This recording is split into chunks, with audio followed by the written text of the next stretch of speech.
Going live. Hello, YouTube. Welcome to Dark Tower Palaver. We are here after a little bit of a break. My bad. For book club number 2 for Wizard and Glass. Yeah. Very excited to dive on into this. Let's go ahead and I guess let's just hit the intro real quick and get right into it. Yeah. The Dark Tower by Stephen King. The man in black fled across the desert, and the gunslinger followed. Go then. There are other worlds than these. Death, but not for you, gunslinger. It's time we had our own palaver, I think, and it's going to take a while. And yet, dauntless, the slug horn to my lips I set, and blew. Child Roland to the Dark Tower came. We are content, one from many. Let the palaver begin.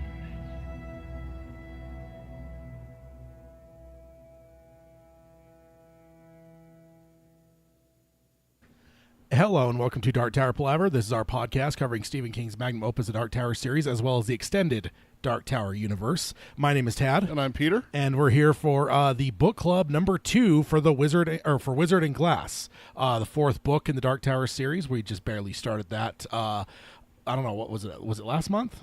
Yeah. Okay, it seems like it's been a while. We just mentioned that before going live on the podcast. Boy. Let's Good get boy, some. Ollie. Let's get that on in there real quick. Yeah. But yeah, we had a little bit of a layoff. Peter had some Captain Trips. Yeah, I was dead for a week. Some Captain Trips hit him, so we had to delay last week's episode to now. So we are here for a late episode. If you're joining us live, I guess if you're on the podcast, you're probably also curious as to why the podcast is late in your feed. That is why. We will be back a week from today for next episode, so we'll be right back on track. So you'll get, even though a little bit of a stretch without us, you'll have a lot of us in the next week. Yeah, So- we got book club today for Wizard and Glass. Friday next week is our Patreon hangout for July, even though it is technically the last day of June, because we always do it before our first show. And our first show of July happens to fall on the 1st of July, so Yeah. which also includes 3 episodes in July. Yes, it does. It does. That's something else we were going to talk about. Yeah. One of our, and yeah, I have the calendar up, and yeah, we have 2 this year where we have 3 episodes, July and December. So, still got to figure out how we're going to manage that in December and figure it out. Right now, it's technically scheduled for 2 book clubs. If we keep it 2 book clubs, we will be going back to back, or if we switch it and do some round tables, I guess it'll just kind of depend on. Yeah, got to do a year-end bash, right? Yes, like we always have. Yes, indeed. And then let's go ahead and dive into the normal stuff to start off real quick. The introductions. First, we want. There's no spoiler warning. We have a spoiler section at the very end of these book club episodes, but for 99% of these episodes, we stay where we're at or before. We don't jump ahead. So if you have not safely finished the Dark Tower series, these are safe episodes for you, so long as you don't listen further than you've actually read, which that would be your fault then. And don't listen to the spoiler section at the end. Yeah, in the spoiler section. But if you're watching on YouTube here, or if you are listening, you will hear an audible warning, as well as the screen will change if you're watching on the YouTube side. So there should be no mistakenly stumbling into that section. And then if you want to find us, you can find us on Apple Podcasting, or you can stream us on Spotify, Stitcher, or any podcasting service out there, including now Amazon Music and Audible both have podcasts. We are on there as well. If you want to subscribe, rate, and review us on any of those services, we always appreciate that. Then if you want to find us YouTube-wise, and you want to join the shows live, like so far I know Carol has chimed in, is with us live, you can do that over here at youtube.com/darktowerpalaver, or you could watch them after the fact. They do get posted even though they're live streamed, so you can go ahead and watch them after the fact if you want to see, maybe Peter recoiling at something that I said, or anytime you hear me just like, and Tad laughs at my reaction, you can always go back and find it on the YouTube video and watch it happen. Yeah, as well as the visuals. You could see that on the YouTube side as well. And if you are here on YouTube, if you want to like, subscribe, and ring the bell for notifications. That will keep you plugged in, so that way if Peter gets Captain Trips, we have to delay an episode, you will see your notifications. Usually I'll change the date on it so your notifications won't pop, like it wouldn't have went off on you last week because we moved it to today. So that's always a good way to keep plugged in if you're not following us on social media. And then if you want to find the show notes, you can do that at darktowerpalaver.com. That's the center of all things Dark Tower Palaver. There is no show notes for this episode because it's just a book club. We don't really have a whole lot we could share on there, but all of our previous roundtables, all of our show notes are there, as well as a question for new listeners and our open challenges, which we are going to be covering one next episode. Let's see. Actually, I don't have the website up. Top 10 king characters. Yeah. I was going to just... Yeah. Top 10 king characters? No, that's not No, it was Dark Tower characters. Dark Tower characters. 10 king characters is the one I'm protesting.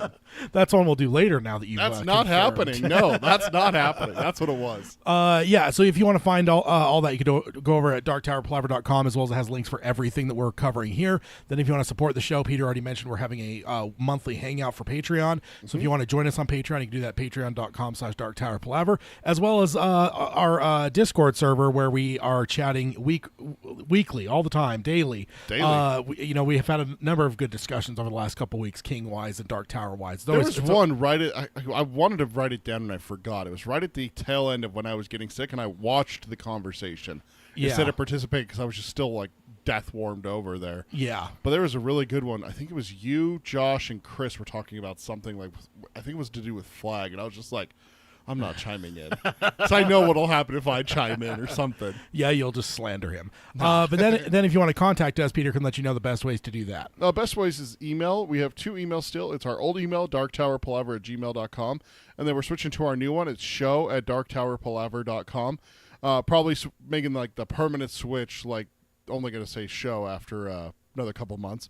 And then our social media, we have our Twitter, which is @DarkTowerPod. That's @DarkTowerPod. Our Facebook is facebook.com/darktowerpalaver. Our Instagram is darktowerpalaver, all one word with no spaces. And then check out our merchandise. It's tpublic.com/users/darktowerpalaver. Go pick yourself up a #TadIsTerrible sticker or shirt or pillow. The non-slanderous logo. I don't know why you would do that. That seems like a perfectly good, waste of money there. No, some people don't enjoy slander, sir. It's not slander, sir. Some people enjoy just the straight logo. It's not slander. Oh, it is. No. It is indeed. No. Just like you slander Flag. That's not true. All right. So, yeah, that is where we are for that. Then, like, calendar-wise, we already mentioned we're back 1 week from today for the Roundtable 138. Yes, I actually just realized, though, I think on the next show, we always show the date for the next episode. I think I accidentally typed the 8th instead of the 1st. So I will have to maybe adjust that if I have time between shows. But yeah, we and then outside of that, Peter already mentioned 3 episodes in December, so that's all that's really coming up on the calendar side. So let's go ahead and jump on over. We are currently, let me get back up to the top of my list here. So we are currently in part 1, which is titled Riddles. This one we ended up talking about it. It has 5 chapters. Mm-hmm. The very beginning of this book has a part that has 5 chapters. The one at the end has 5 chapters, and the ones in the middle have far more than 5. So a lot meatier in the middle. This one is titled Riddles. We are currently now diving into chapter 2, which is titled The Falls of the Hounds. So that should be. That sounds very ominous, doesn't it? Yeah, sounds great. Oh man! So where we left off, obviously, we are just jumped into this book after a 7-year wait. If you're reading real time, King left the quartet on Blaine the Mono and the riddling contest. We covered a bit of that last time, and now we are diving right back in to that nice barony coach. It's all nice and comfortable and happy and fun, right, Peter? No. So let's go ahead and dive into subchapter 1. I will start off with subchapter 1 here. It said, so my recap here, Jake didn't know if Blaine would find the last 10 riddles of Riddle-Dee-Dum easy, but Jake thought that they looked hard, but he also wasn't a city-sized computer. But if those failed, he would use Aaron Deepno's riddle, the Samson riddle. If he got that, then Jake didn't know what he would do or how he would feel. He did know he himself was fried. Since the last 8 hours, he had gone through a lot. Thinking through it, he thought that both he and Oib nearly went over the bridge, as well as he was mauled viciously by the Billy Bumbler on the bridge. being driven through the maze of Lud and being interrogated by the TikTok man, which he called the final exam taken in hell. He then the excitement of their rescue from Roland, the wonders of what they saw under the city, his awe of how Susanna solved Blaine's riddle, the final mad rush to get aboard Blaine, and after all that, he was sure that Roland would best. After all that, he is sure in his mind that Roland will best Blaine, and Blaine would be a train of his word and let them off safely, and they would find the Dark Tower and do whatever they were supposed to do there, and then live happly ever after. Like that's Jake's thought process there. So Such a happy thought process for a kid. Yeah, exactly. So my note here, I would write this off as cockeyed optimism of a child, but I said in the last few episodes, dating back to the last book club, my thoughts were kind of equally rosy about this Blaine portion. I had already picked up a few things I figured would probably be the silver bullet to solve the issue. So as much as I'd like to just write the kid off as like being a stupid kid, I guess I was not much more than a kid when I read it as well. But when was the first time you read Dark Tower? Like high school, 2003-ish. Like right before I did? Yeah. Oh, okay. So I mean, not far removed from being a child, but I had it in my mind that you were still in school. You're still a kid. Yeah, right? I was working it out in my head the same way that or not the same way, but I was working out like pieces where I'm like, oh, that's probably going to be a piece that's going to be a like Samson's riddle from Aaron Deepno or Riddle-de-Dum. Those two things seem so big a part of the story that I figured they had to be part of the solution. So like a Chekhov's gun kind of situation. Yeah, exactly. So like I'm kind of in Jake's same mind frame here, so I can't judge the kid because I was doing the same thing reading it the first time. Also, wowzers, what an 8 hours for Jake. Also a good reminder for us as readers, albeit a brief reminder, but for readers who may not have read the last book in 7 years, it's a good way to just kind of recap them, what everything happened all the way dating back to the tail end of the last book. It's not really going in depth a lot, but I do think King's doing some small things just to maybe refresh people. But it is startling when you think about all that happened in 8 hours. That's insane to think about. The time that a normal person works a work shift, 8 hours is your work shift. That's what Jake went through. Yeah. All of that. Holy crap, man. Yeah, that's a lot. That is a lot. So then next up it says, except that they all shared each other's thoughts, or Kef, and what Jake had been catching from Roland and Susanna was the sense of doom. Only Eddie wasn't sending that out because he was mentally somewhere else entirely. That could easily be a good thing, but no guarantees. Jake began to get scared again. Worse, he began to feel desperate, like an animal pushed farther and farther into its corner. He was petting Oi, and he looked down at his hand and realized the hand that Oi viciously bit was no longer hurting. Hey. That's not only not what you put in your notes, that's not what it says in the text. So stop the slander. I wouldn't tip it in the notes, sir. Stop it. Because I bet you if I would have put that, you probably would have changed it yourself, even though it was my notes. I would delete it. So he could still see the teeth marks, but it no longer hurt. He interrupted Roland, who was riddling Blaine, and tells him his hand was hurting like crazy, and that it had stopped. Blaine then tells him that he healed him using his John Wayne drawl, which isn't that just the most charming thing in the world, a machine talking in a John Wayne drawl. Yeah. Jake asks how, and Blaine tells him to look at the armrest of his seat. He did so and saw a grid of lines, and Blaine tells him another benefit of the Barony class. It was a diagnostic tool that can also render basic first aid. He could also deliver nutrients, record brain patterns, analyze stress, enhance emotions by triggering endorphins, and create illusions and hallucinations. He then offers Jake his first sexual experience with a noted sex goddess from Jake's level of the tower, like Marilyn Monroe or Raquel Welch or Edith Bunker. First thing off here, poor Jake doesn't even have the benefit of getting lies from his companions along the lines of "it'll be okay," because he can feel their thoughts. So it's absolute truth, right? Mm-hmm. Like it reminds me of the line from Evil Dead Rise where it's like, you're going to be a good mom. Why? Because you're good at lying to kids or something like that. Yeah. Like, great line there, because it's true. Like, how often are you going to have to lie to your kids? Like, everything will be fine, even though you in your head are like, oh my God, we're all going to die, type thing. But he doesn't even have that benefit here, as we got to remember, he's only an 11-year-old kid, because being able to read their thoughts, that kind of removes all that, and he can see the absolute truth, and that's probably not a good thing. So Eddie is off in his own head. We know why a tiny bit, but all Jake knows is he is not mentally there with them. That's I don't know, good I guess thing to remember and think about is kind of what Jake is seeing is he's feeling it from them, and from Eddie he's just kind of seeing like vacancy, like he's just kind of out. And like it says, this could be a good thing, but there's no guarantees. So I like that. And then I have a note here saying, have we ever seen Eddie like this before? Just off in his own world. He got pretty into it with the key stuff. Exactly, and that's the one thing I was going to bring up, and I was just like. But it was a little bit. He was able to be more obvious with it, or not as obvious with it, because he was able to like get away from camp, move a little bit further out. Yeah, like, exactly. He was able to like isolate himself to where. But here they're all stuck in a goddamn coach, so it's like he's not able to like. He doesn't have the. I guess I'd almost say he doesn't have the benefit of privacy. Yeah, exactly. Here. So it's like we're seeing what we would have seen if we had, because there's that time in Wastelands where Susanna and Roland are sitting around the campfire, and Eddie goes off by himself and works on the key. And they don't bother him. Yeah. We don't go with him either. We stay with Roland and Susanna. So to see this is kind of getting a peek back at that. Yeah. But that's the only time we've ever seen that. And Eddie had a very serious task to do. So it's like, what's going on here? Yeah. Well, hopefully he helps the situation. Coming up with something here. Instead of hindering it like he has before. You know? It's flip a coin with Eddie, you know? Yeah, indeed. So the healing stuff is pretty cool, but of course Blaine has to ruin it by offering a sexual experience to a kid. Yeah, nice. Nice, Blaine. It starts off great and then just goes downhill fast. Yeah, I will say, what I would imagine the Barony coach, I would imagine there's a lot of hangovers being cured. Yeah. Would be my guess, right? Would be a lot of people, whether it be hair of the dog they're drinking or whether that whatever healing ability can maybe offset the hangover a little bit. Give them a little supplement like an IV or something like that. Yeah. I got a note here saying cool world building for what love was capable of, even though it has been destroyed and it was in the last book that we saw it. Yeah. But a train capable of healing his hand.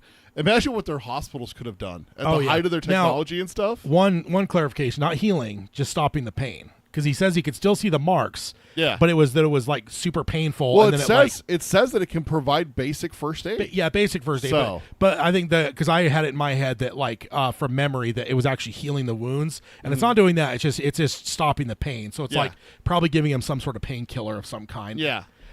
Which I don't even know how you say that. Not intravenously, like what's it doing? Supervenously, like over the skin, like permeating it. It's insane. Well, that's what I'm saying. It's like imagine what their hospitals were like then. I get a very Star Trek-y vibe from this. Absolutely. So one other thing before we move on to the next little section is as Jake responds to his offers here, Blaine's offers, I did want to make some clarity on the screen here. So we got Marilyn Monroe. I think everyone probably knows what she looks like. Raquel Welch, which is, of course, just passed away recently and is Miss Fuzzy Britches, according to Warden Norton from Shawshank Redemption. And then we have, let me go ahead and click. Oh, sorry, one more. Wrong one. Edith Bunker. If you're not a fan of, is it All in the Family was the show with Archie Bunker? I think that's what they said, yeah. Yeah, so I know it's like the Archie, because honestly, when I read it the first time, I don't think I had any picture who this was. So I've since obviously seen some episodes of it and stuff. It's one of those things that you can't not find like a person of a certain age watching these shows like on like Nick at Night type or whatever the hell that shit would be called nowadays. Yeah. They always seem to be watching shows. It always ends up being things like this or the Brady Bunch. So one of these things is not necessarily like the other. But I figured I would at least draw that point because again, I probably in the last couple years I've seen all like portions of All in the Family, but even then I had to like put it in my head as I was reading for this episode. As I was like Edith Bunker, I'm like Archie Bunker, I'm okay, and I was like I kind of think I know what she looks like, but I googled, I'm like okay, I'm like so let's go ahead and throw it up here. I actually put a note after your next section about this, so I'm just going to talk about it now. I had to look up Edith Bunker as well. Oh, okay. I didn't know the name, but I also had to look up Raquel Welch. The name seemed familiar, but I couldn't put a face with it. Yeah. But as soon as I pulled it up, this picture is the one that came up. Yeah, it's one of the most iconic. Oh, okay, I know her. Yeah. Everyone knows her. Yeah, kind of thing. I mean, as Stephen King fans, we should. Shawshank should because is this the one that's up when the escape happens? Because it starts with Rita. It's Rita Hayworth to begin with, but it takes this one. Decades. Yeah, because it's this one because he throws the rock and it goes through it, right? Yeah, but is it this? But it's there's always a poster there. But I don't remember because it's when they're tossing cells, right? Or no, it is it is when he's getting mad because that's when he says Mrs. Fuzzy Britches. Maybe she knows. Yeah. Because it's someone else when he goes in and tosses the cell and he's like, I don't know if I approve of this, but exceptions can be made. So it's not Raquel Welch for that one. So it is when the escape happens because he's yelling at the guards. What happened? Well, maybe we should ask Mrs. Fuzzy Britches here. Maybe she knows. So yeah, it was Raquel Welch as the last poster in Shawshank. Little tangent there, but yeah, so that's who is being offered up to Jake as a hallucination here. So Jake laughs. He figured laughing at Blaine might be dangerous, but he couldn't help it. He then points out that there is no Edith Bunker, and she is just a character on a TV show. He then says the actor's name is Jean Stapleton, and he points out that she looks like Mrs. Shaw, his former housekeeper. Nice, but not a babe.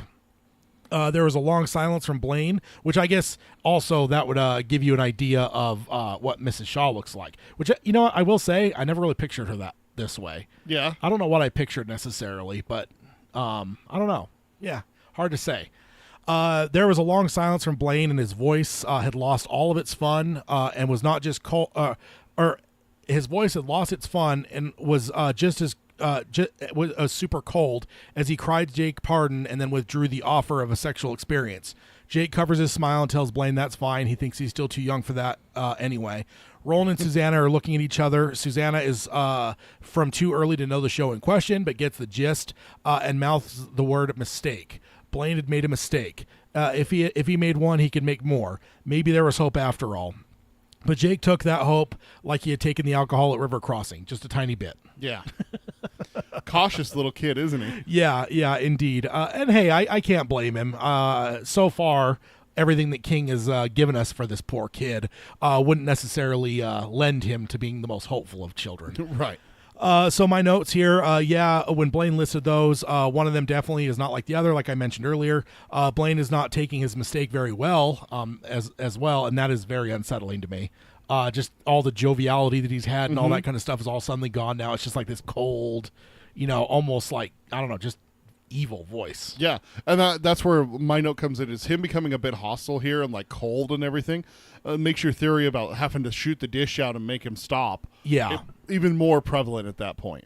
It's like, oh, okay, there's the turning point. Yeah. Where it's not a friendly competition anymore and Blaine's going to do, honor him, and like Jake just said, oh, we're going to stump him and he's going to stop and let us off and that's going to be it. Yeah. No, and all of a sudden Jake here just flipped it from a friendly competition to you're going to fucking die, kid. Yeah. He's so cold to him after that. Yeah. I don't know if you want to upset him. That's all I'm saying. Do you want to ever upset a machine that's self-aware? And that holds you in its hands, basically. And is insane and homicidal and suicidal and all. And every other idol. Every other, yeah, exactly. Yeah. No. I would avoid such things at all costs, personally. And hi, Alan. Alan just joined us in the chat, as well as Carol also pointed out, wow, only 8 hours. Definitely an interesting thing to consider, all the stuff that happened in 8 hours there. Also, Hyle Spencer, who also joined us earlier. Oh, yeah, missed that. Hyle Spencer. Welcome, everyone. Thanks for joining us. But yeah, that is it for Subchapter 1. So let's go ahead. Or no, I'm sorry. Also, a bit of hope was my last note. Glad to see that for Jake, even if it's not there for anyone else. Yeah. I don't know. Just feel like the kid deserves a little bit of hope. Yeah. Come on now. He's a kid, for God's sake. So yeah, let's move on over to Subchapter 2. So Subchapter 2 starts off, Roland nods slightly to Susanna and turns back to the front of the coach to resume riddling. But before he can even open up his mouth, Jake feels his body pushed forward. Despite not being able to feel when the mono is running flat out, they knew the instant that it started to de-accelerate. Blaine says there's something they really ought to see. He sounded cheerful again, and Jake didn't trust his tone. Would you? No. Yeah, right? No. It reminded him of a tone his father sometimes used at the start of a phone conversation, usually with a subordinate who had F-U-B, fucked up big. And by the end of the phone call, Elmer Chambers would be up on his feet, bent over the desk like a man with a cramp in his stomach. He would be screaming at the top of his lungs with his cheeks as red as radishes and the circles of flesh under his eyes as purple as eggplants.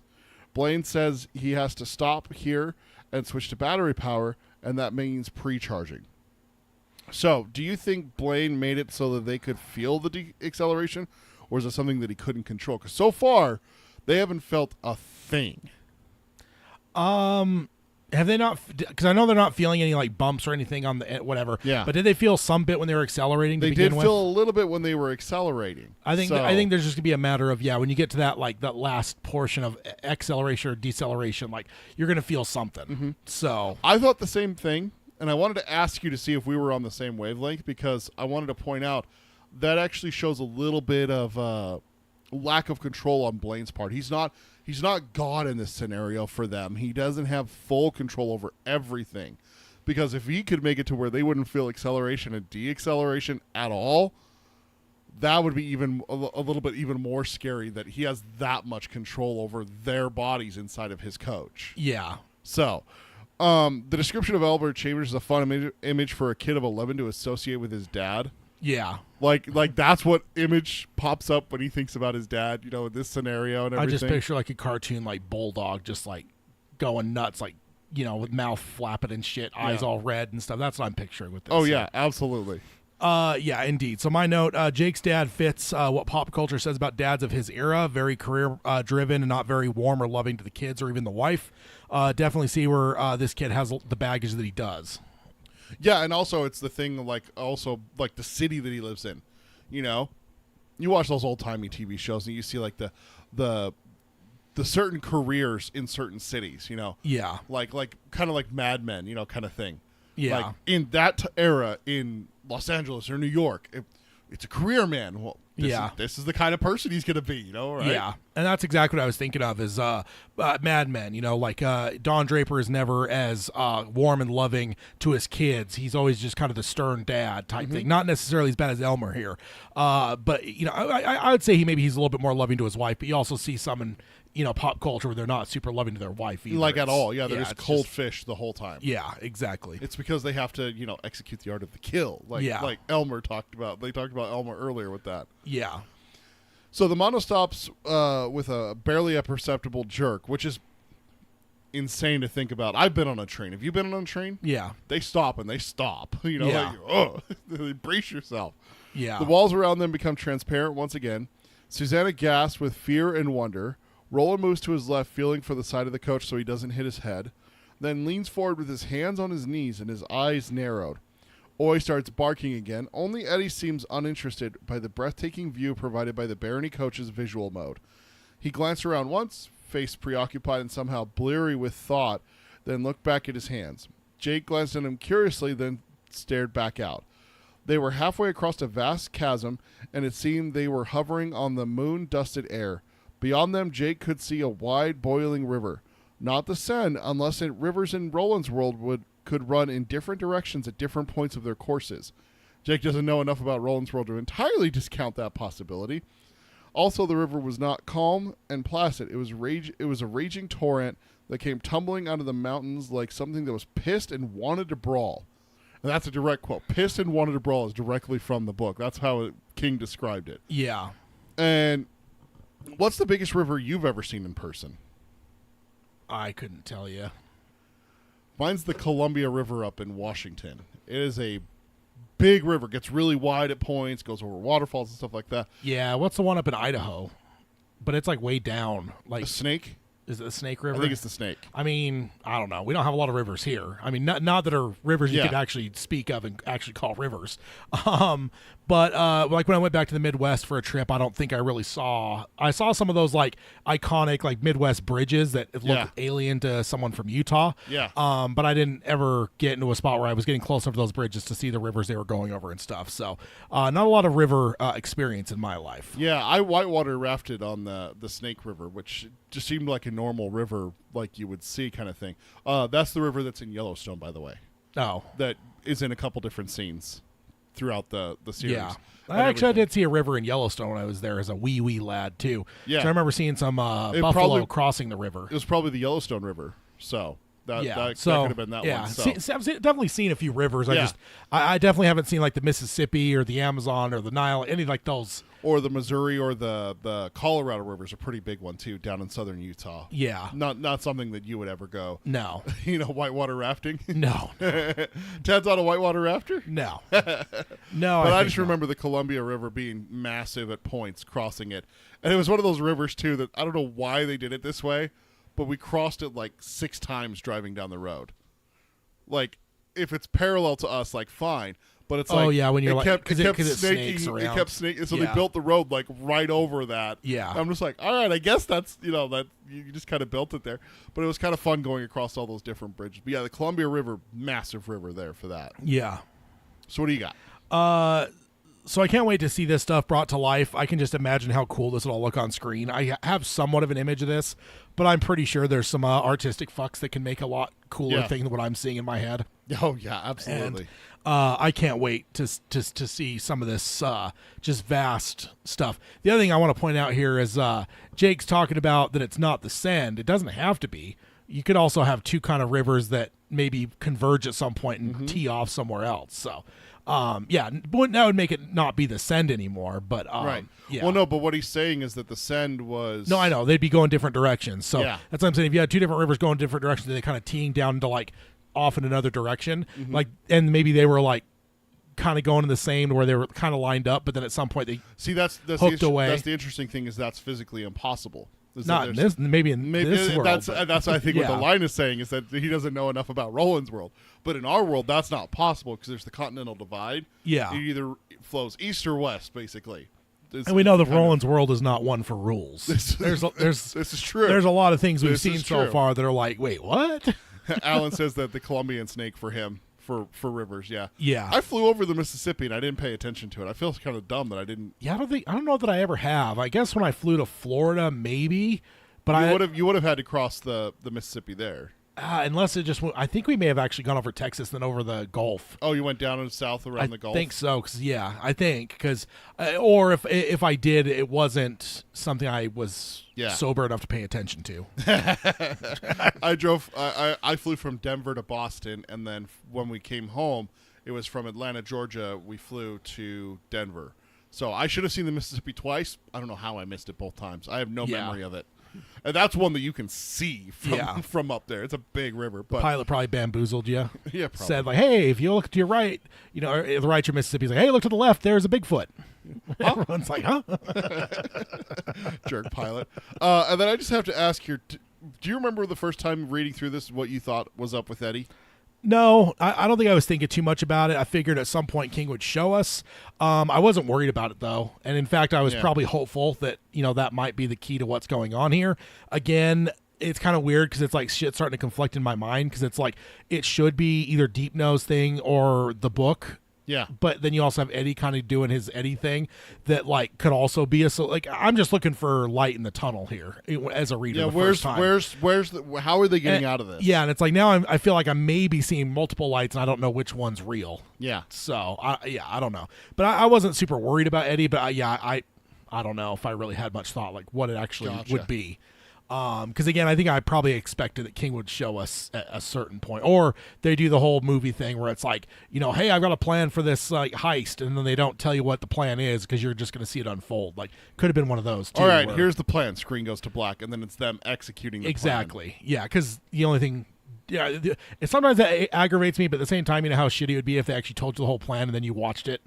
Like you hear the whole thing. We already knew this. You already know what's going to happen. Yeah. So the only time they tell you the plan is when something's going to go wrong. Yeah, when they tell you the plan before and then they show something's going wrong. Serious shit's going to go down. So maybe that's what King's doing here is he's keeping us away from it so that something doesn't go wrong. Yeah, so I figured either at some point Eddie's going to have a moment where he stands up and just like whatever and maybe does something good, or at some point King will drop us in because by this point reading I think I knew enough about the series to see that there's times that King's jumping from character to character. So and you were obviously skipping and was it last time or like a few times within the last couple episodes there was one where we skipped one character for like an entire episode. We hardly talked about. I can't remember whether it was Eddie or Susanna. It was one of the two though. I think it was Susanna because you were kind of frustrated because you wanted to see something from her perspective. Yeah, and it's like I think we spent the whole episode we mentioned her once because like the whole section we were covering just didn't touch on her at all. Yeah. So I think it was at the tail end of Wastelands because you wanted to see like her ability to see into the past and how things were back then. Yeah. And you were just like, God, show me more from Susanna's perspective. I want that. I think that's what it was. Yeah, and then Alan says, Mr. Hopper's Imaginarium says long days and pleasant nights. See, there's a lot of Dark Tower stuff. I don't know what that is, by the way, but still pretty cool. But you see a lot of music stuff. You see a lot of like video game stuff. I just feel like the more you look around, like there's a lot of Dark Tower fans, man. Oh, yeah. And there's a lot of Dark Tower fans that are in creative realms. Yeah. And so you always find these little nuggets and Easter eggs, and I'm here for it. I love it. I love it. I love something that crosses. I'm like, yes. Yeah, indeed. So Jake's attention is drawn to the trees along the steep slopes. They look like the sort that you would see in the mountains of Colorado or Wyoming. Fir trees. Sorry, I skipped that part. The sort of fir trees you would see, which for those of you that don't know what a fir tree is, it's basically a pine tree. That's I'm trying to think of the closest pine tree to us currently. I think there's down the street at the church, down here. I was going to say, I didn't know a pine and a fir were the same thing. Yeah, so. basically, I wasn't a Boy Scout. This is true, and it shows. His eyes are dragged back to the chasm and the waterfall. It was so large that Jake thought it made Niagara Falls. One of 3 family vacations that he could remember. The other 2 were cut short by calls from his father's network. There's a happy thought for a kid. Sounds about right for what we've heard about his dad. Yeah, exactly. Look like the kind of you might see in a third-rate theme park. So, again, that's saying that Niagara Falls, one of the most famous big waterfalls in the world. It's the most. Is it? Well, what's the one in South America? Angel Falls? Is that what it is? A really high one? It's the tallest waterfall. Okay, that's the only other one that can compete, I think, with Niagara in terms of like most famous. Popularity. Yeah. But it makes Niagara Falls look like a third-rate theme park's waterfall, which is saying something because like third-rate theme park, like Joyland. Like, hey, Ted just read Joyland. The air filling the enclosed semicircle of the falls was so full of uprushing mist that it looked like steam. And have you ever seen that in real life? Yeah. You usually see it with waterfalls. Yeah. It's crazy. Yeah. Looks like steam or almost like clouds. Inside the steam there were half a dozen moon bows that gleamed like gaudy, interlocking, dreamlike jewelry. To Jake, they look like the overlapping rings which symbolize the Olympics, the Olympic rings. Watch out. We'll get sued. Yeah, probably. Don't put it up on the screen though. Put up I almost asked you to grab a picture of the Olympic rings. Why? But everyone knows what those look like. I'm just the only thing that's more litigious about their copyright stuff would be Disney. That's true. So no, you said the D word. We got to pay $5. Because the Olympics, I've actually heard the Olympic Committee suing like very small things for like using preschools and stuff like that. Oh, that's Disney. Oh, no, was like Disney things like that, a local bar that puts up a thing because they're going to air the Olympics and they put it up on their like wall, like they've gotten cease and desist from the Olympic Committee. So yeah, they're nuts, man. So jutting from the center of the falls, perhaps 200 feet below the point where the river actually went over the drop, are 2 enormous stone protrusions. Although Jake had no idea how a sculptor or even a team of them could have gotten down there to where they were, he found it all but impossible to believe that they had simply eroded that way. They look like the heads of enormous snarling dogs. The Fall of the Hounds, Jake thinks. There's the title of the chapter. Yeah. There were only one more stop beyond this, Dasherville, and then Topeka. Last stop, everybody out. Indeed. What a description for the waterfall here. And then I just asked, have you seen a large waterfall? Not that I can recall. I remember there's the biggest one I saw was it was either in Idaho or Washington. It was the Columbia River. We stopped at a restaurant, like a D's or a Denny's kind of restaurant. Just a little mom and pop shop. And it was elevated and the river was below and there was a waterfall there. And I just remember it being so loud when we were walking in that I couldn't hear what my dad was saying to me. And he was just feet away from me. Yeah. And we were hundreds of feet above it. So yeah. That's where I got my... Well... Very little in our world that's more powerful than water. That's true. Don't mess with water. No. It will destroy you. So what do you got here? Fall of the Hound sounds like a really badass band name. We're just waiting for someone to use that, right? Unless they already have. Should we check? You should but check. Doesn't it sound like a band name? Like, sounds like a badass band name to me. Maybe a metal band. And then also, my other note here, again, what a picture King is painting. As they allude to, though, how the fuck are these things created? Yeah. It's one of those things that, like... I mean, we shouldn't be, like, super, like wowed because everything we've seen with Blaine tells us that whoever... Because, I mean, who built the fucking track that Blaine's on, for Christ's sake? Like, that's another one where it's like... That's as hard as... Like, Over the Wastelands and shit. That's as hard as building these hounds. Were they the Wastelands when it was built, though? I don't know. I don't know. I would just say this land is a land that previously was a land of wonders, and we probably shouldn't be super surprised that things are well beyond our comprehension. I mean, we can't even figure out the pyramids, for God's sake. Exactly. Well, some people think that they know. It's interesting. It's interesting you say that. Keep that comment from Tad there in mind. We're going to circle back to that. Alan says, I'm on it, talking about the Falls of the Hounds, and he says, Falls on the Hounds apparently might be a band name. Fallon, if you confirm what I'm thinking, Alan, you're saying that's a band name? Let me know. Blade says, one moment he will adjust the volume so they can enjoy the full effect. There's a brief whispery hooting sound like a mechanical throat clearing, and then they were assaulted by a vast roar. It was water, 1 billion gallons a minute, and for all Jake knew, pouring over the lip of the chasm and falling perhaps 2,000 feet to the deep stone basin at the base of the falls. Streamers of mist floated past the almost faces of the jutting dogs like stream from the vents of hell. And this right here, I just got 2 notes real fast. Like I said, waterfalls are freaking loud. Just thinking about having it amplified by Blaine, it just shows how big of a sadistic jerk he is, and that's terrifying that he has that much control. Yeah, I'm seeing nothing on Google or Okay. Spotify denoting a band of that name. Okay. So it's available. It's available. There It's you available. go, folks. And Who was then, it? Was it Andy Dwyer in the Parks and Rec that would always, every time someone would say something that was like kind of cool, was like dibs on the band name. Dibs on the band name. Yeah, exactly. But the last line there, streams of mist floating past the almost faces of the jutting dogs like stream out of the vents of hell. I don't know why, but that just calls to mind Cerebrus, the 3-headed dog that guards the gates of hell. Oh yeah, That's just what pops into my head here. They're talking about steam and the gates of hell, vents from hell, and stuff like that. It just pops into my head that that's always dogs, isn't it? yeah, exactly. And It's that's never what makes me kind of like wonder, like, It's never a what's cat going at on the gate here, of you know? hell. Yeah, It's never a cat at the gate of hell. No? Probably should be though, because cats are dicks. they are. And I love cats, but the cats are dicks. This is true. So the level of sound keeps climbing. Jake's whole head is vibrating with it, and he claps his hands over his ears. He sees that everyone else was doing the same thing, and Oi was barking. Jake couldn't hear the barks. He saw Susanna's lips moving, and he could read the words on her lips. Stop it, Blaine, stop it. But he couldn't hear them any more than he could hear the barks, although Susanna was screaming at the top of her lungs.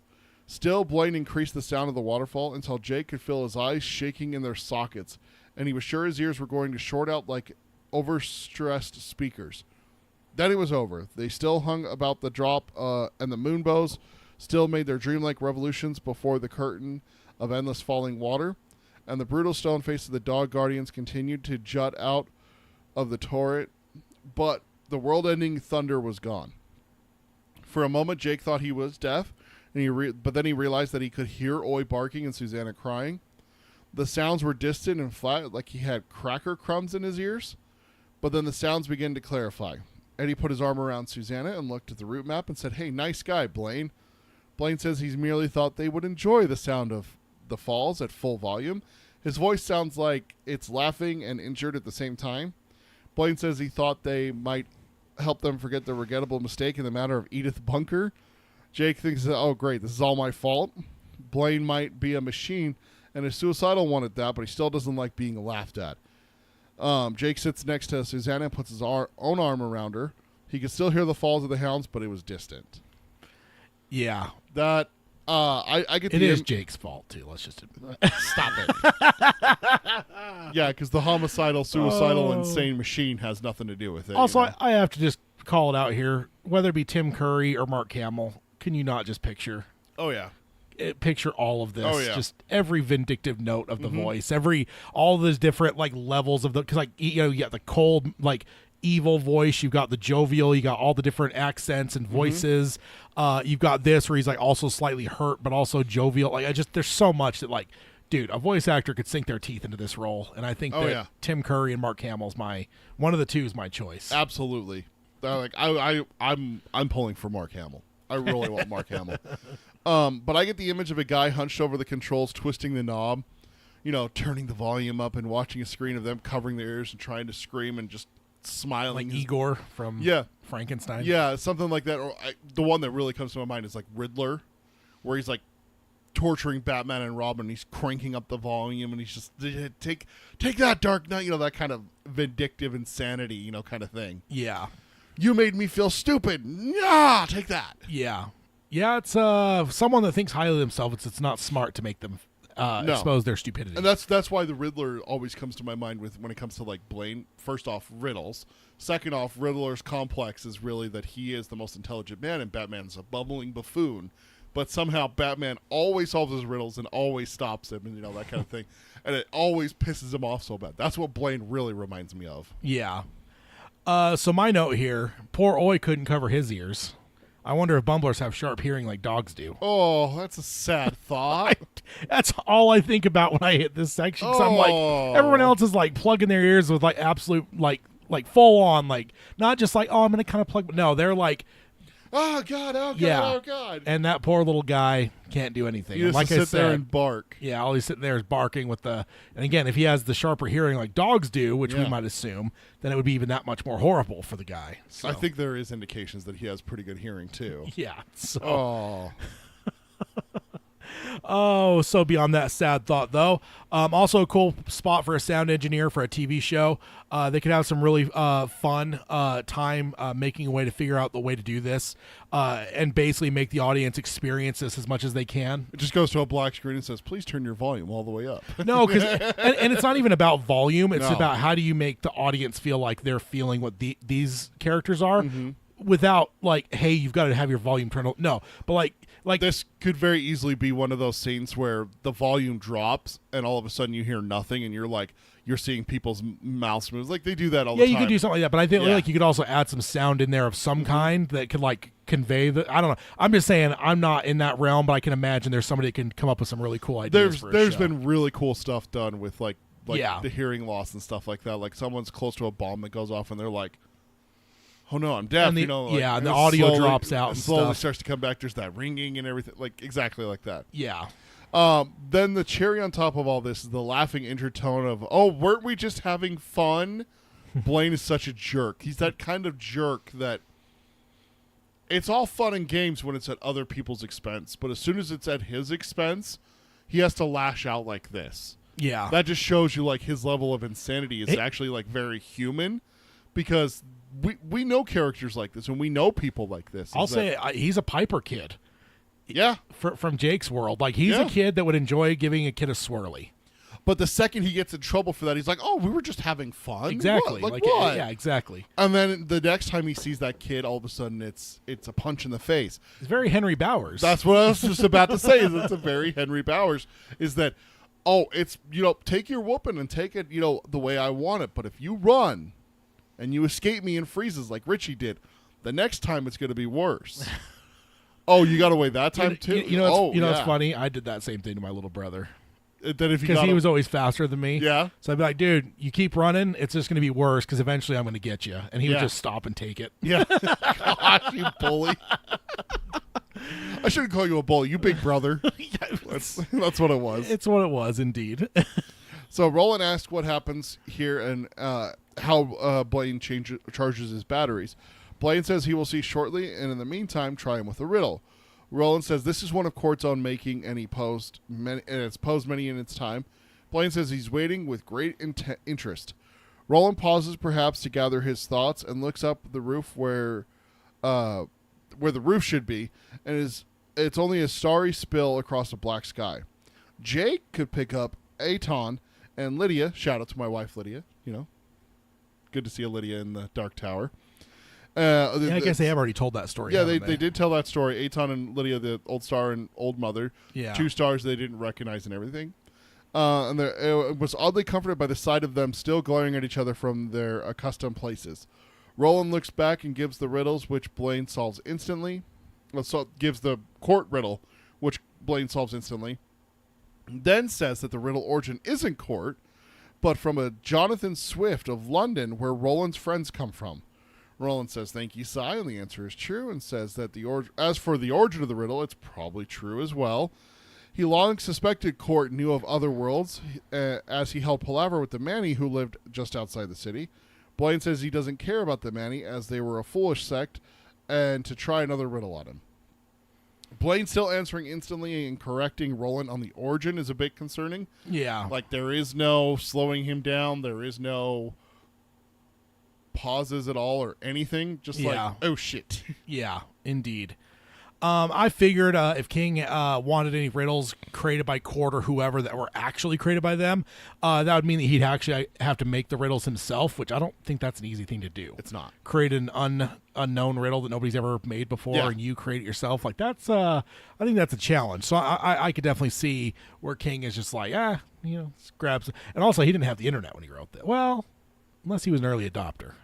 Yeah, mid-90s. Yeah, yeah, 97, I think. So yeah, he may have, but I don't know how many riddle dictionary or libraries there were on the internet back in the day. He was big on writing on word processors, so I doubt that he would have gone. He did transition to computers at one point. Yeah, he makes it perfectly clear in one of his little blurbs at the end that hey, this is why I think he even says like this was my first novel written on a computer, kind of thing. Yeah, it might have been around this time. Yeah, but again, I don't know if I was on the internet in 97. I don't know. I don't know if the internet was the kind of thing that where you could go and find like a whole database of riddles. I don't think that probably existed in 97. So would have been tough to come up with all this. Yeah. Also, Court may have traveled to other worlds. Right? Like, I love Court. Court's one of my favorite side characters. And to learn this extra little bit about him is very titillating. Yeah. Talked with the Manny, and he was able to apparently travel to other worlds because he found out a riddle from London. Yeah. Yeah. What? And then claimed it for himself. Yeah. I made this. I wonder if it's one of those ones that Court told the riddle and people were like, oh, Court made it up, but he never said otherwise. Well, what if Court also invented the riddle and then the guy from London took it from Court? He met Court. Oh, who came going the other way? Which came first, the chicken or the egg? Yeah, exactly. Okay. I love the fact that Jake is comforted by the strange stars. We got Lydia and Aton. What is it? Old father and old mother. Old star and old mother. Old star and old mother. But instead of being freaked out, like I could see a character looking up into a strange sky and going, "Oh, I missed the Big Dipper. I missed the North Star." That kind of thing. But instead, he's like, mostly Boy Scouts, because I don't know. I could probably be in a world for a long time before I realize the stars were different. I mean, you know what the Big Dipper is. Yeah, but I don't look for it. Yeah. I would. All I could say, if I was in this world, it might take me a year to finally realize, like, oh shit, the stars are different out here. Again, I'm not a Boy Scout, so that's not necessarily a Boy Scout thing. My wife looks at star constellations, and she was never a Boy Scout. I mean, I'm aware of them, but again, I don't know when the last time I've actually thought to myself, let me look up and find. But in this instance, Jake does look up. No, I'm not saying. No, I'm just saying that, like, in terms of like, it would take me a long time to probably figure out the differences.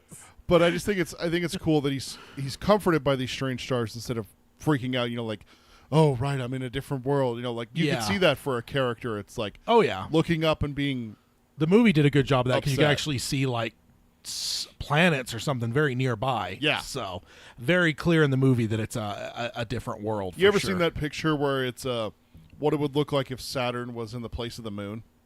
Yeah, I've seen like if it was that distance different away, what ifs. It would be visible like during the day and shit like that. I think I've also seen one like what if Jupiter were like where Mars is at? Yeah. Those are some pretty cool pictures. Yeah. And then I have a question here. Just Manny, what is that? Yeah. So we have. I looked it up. We had 6 mentions of the Manny and the Gunslinger. Of course, this is the revised edition. First, in the first few paragraphs of the novel, Roland mentions the Manny because he talks about being thirsty, but he doesn't need to drink because it says he's equal to like a level 5 Manny that can whatever. But he says with the Manny, they would be able to literally watch themselves completely dehydrate to death and never like feel thirsty. And he's not that level, so he feels thirsty, but he can resist grabbing his pouch and actually taking a drink. Yeah. And then there's 2 mentions in that portion, and then the other 4 mentions in that book are actually with Brown, because Brown is said to talk like the Manny. We then end up finding out that Brown's wife was of the Manny. Okay. Or late wife. She has obviously passed away. It is just he and Zoltan by the time we meet up with him. So there's 4 mentions of the Manny at that portion. So 6 total mentions. I didn't look up the other 2 books, but Gunslinger, Gunslinger came to my mind because I'm like, I think the Manny are mentioned at least. And again, I'm not stating that this was actually in the original version, but the 2003 version, the Manny are in there because it struck me as familiar and it mostly was book 1 that came to my mind. So I Googled, Yeah, I looked it up in my Kindle. I searched book 2 and 3 in my Kindle because I have those on Kindle. But book 1, if you remember, we did me on book, you on Kindle. Yeah, because you have the original. Because we wanted to see the differences between the two. So yeah, and that's why I was did like, you find anything in book 2 and 3? No, nothing. Okay. Nothing in them at all. I typed in the Manny and Manni, and 0 results came up. I would assume that those may have been added. I don't remember because that was 8 years ago or so when we started book 1. So. If I had seen this note sooner, I would have grabbed my copy of book 1 just to see if it was there. But whether King added it back in 2003 or not. But either way, this isn't our first mention of them, but it's been a long time. We're talking the first couple paragraphs and then Brown, which is in the first, quarter of that book too. Yeah. So it's been a long time since we've had them mentioned. So, but what we're learning here is that these people apparently travel between worlds. Interesting. Or know of other worlds and stuff. Like, because I mean, what we heard from Roland was, I don't remember what he says in the Brown section. I looked it up, but I didn't take any notes. But I do know that he's talking about body control with them in the first portion. And then with Brown, I don't remember if he mentions anything about traveling, but this might be new information that they can actually communicate and or move to other worlds. First time we see that. Yeah. Yeah, because it could just be a communication thing. I never thought about that. Yeah. Like you just talk to someone from another world, give them riddles, they give you riddles. And then Court comes and beats you up and takes your riddle and claims it for his own. My riddle. So before Roland can give him another riddle, Blaine says to hold on and the force of the beams gather and not to look directly at the hounds. Jake looks away but doesn't get his hands up quite fast enough. Out of his peripheral vision, he sees the featureless head suddenly develop eyes that glow blue. Lightning leaps out of them and towards the mono. Then Jake is lying on the floor with heels of his hands pasted against the closed eyes and the sound of oi ringing in one ear. Beyond oi, he could hear the electricity storm around the mono. Again, picture that visually. Yeah, just because I don't have a note of this, but I want to mention it. Let's just pause for a second. Do you think this is something that actually happened back in the day when he had rich barony coach people on here? Because they charged up? Because I can't imagine like the noise and everything that's going on here. I know that he's translucing it to make them see it, but so that wouldn't be. He would definitely be protecting them from seeing it because he's trying to horrify the Tet. He wouldn't have been doing that to the barony coach people. But I feel like there's sound and stuff that I don't know if you'd want that in a high-end train. I don't know. I think he would be able to dampen it. And that there is the charging of the batteries and everything like that. It's in my section, so maybe that's why you didn't see it. He talks about running on batteries and stuff like that from this point. I just wonder if there's the degradation or something that's caused it to where he now has to run on batteries. Maybe back in the old days he had power all the way to his point. Why would there be a battery charging spot then? I think there's a battery charging spot, but I think maybe what happens is that the battery charging has changed. You know, it used to be a lot smoother, would go through a cable and stuff like that, but now it has to lash out through the hounds to get to him. It just seems super like crazy to the point where it fits for the Tet.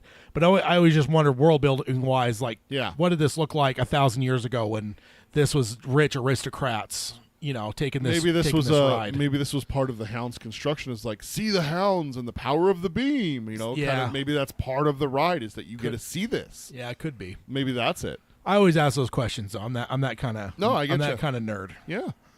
Let's see. I lost my spot. Right there? Yes. Okay. When Jake opens his eyes again, the cabin is opaque and the falls of the hounds were gone. He could still hear the sound, though, of the waterfall and electricity, a force somehow drawn directly from the beam and shot through the eyes of the stone heads, feeding Blaine from it somehow. Jake thinks to himself that Ludd really is behind them as Blaine is now running on batteries. Literally, like the next section that I cover, they talk about it. Roland asks how the power of the beam is stored in that place and how it comes from the eyes of, quote, yon stone temple dogs, end quote. Actually, let's stop there. Temple dogs? Are those dogs that guard temples? Or like, what does that mean? Yeah, I don't know. Definitely fun little questions. Yeah. And how does Blaine use it? Silence from Blaine. He doesn't respond at all. Have we seen dogs in this world?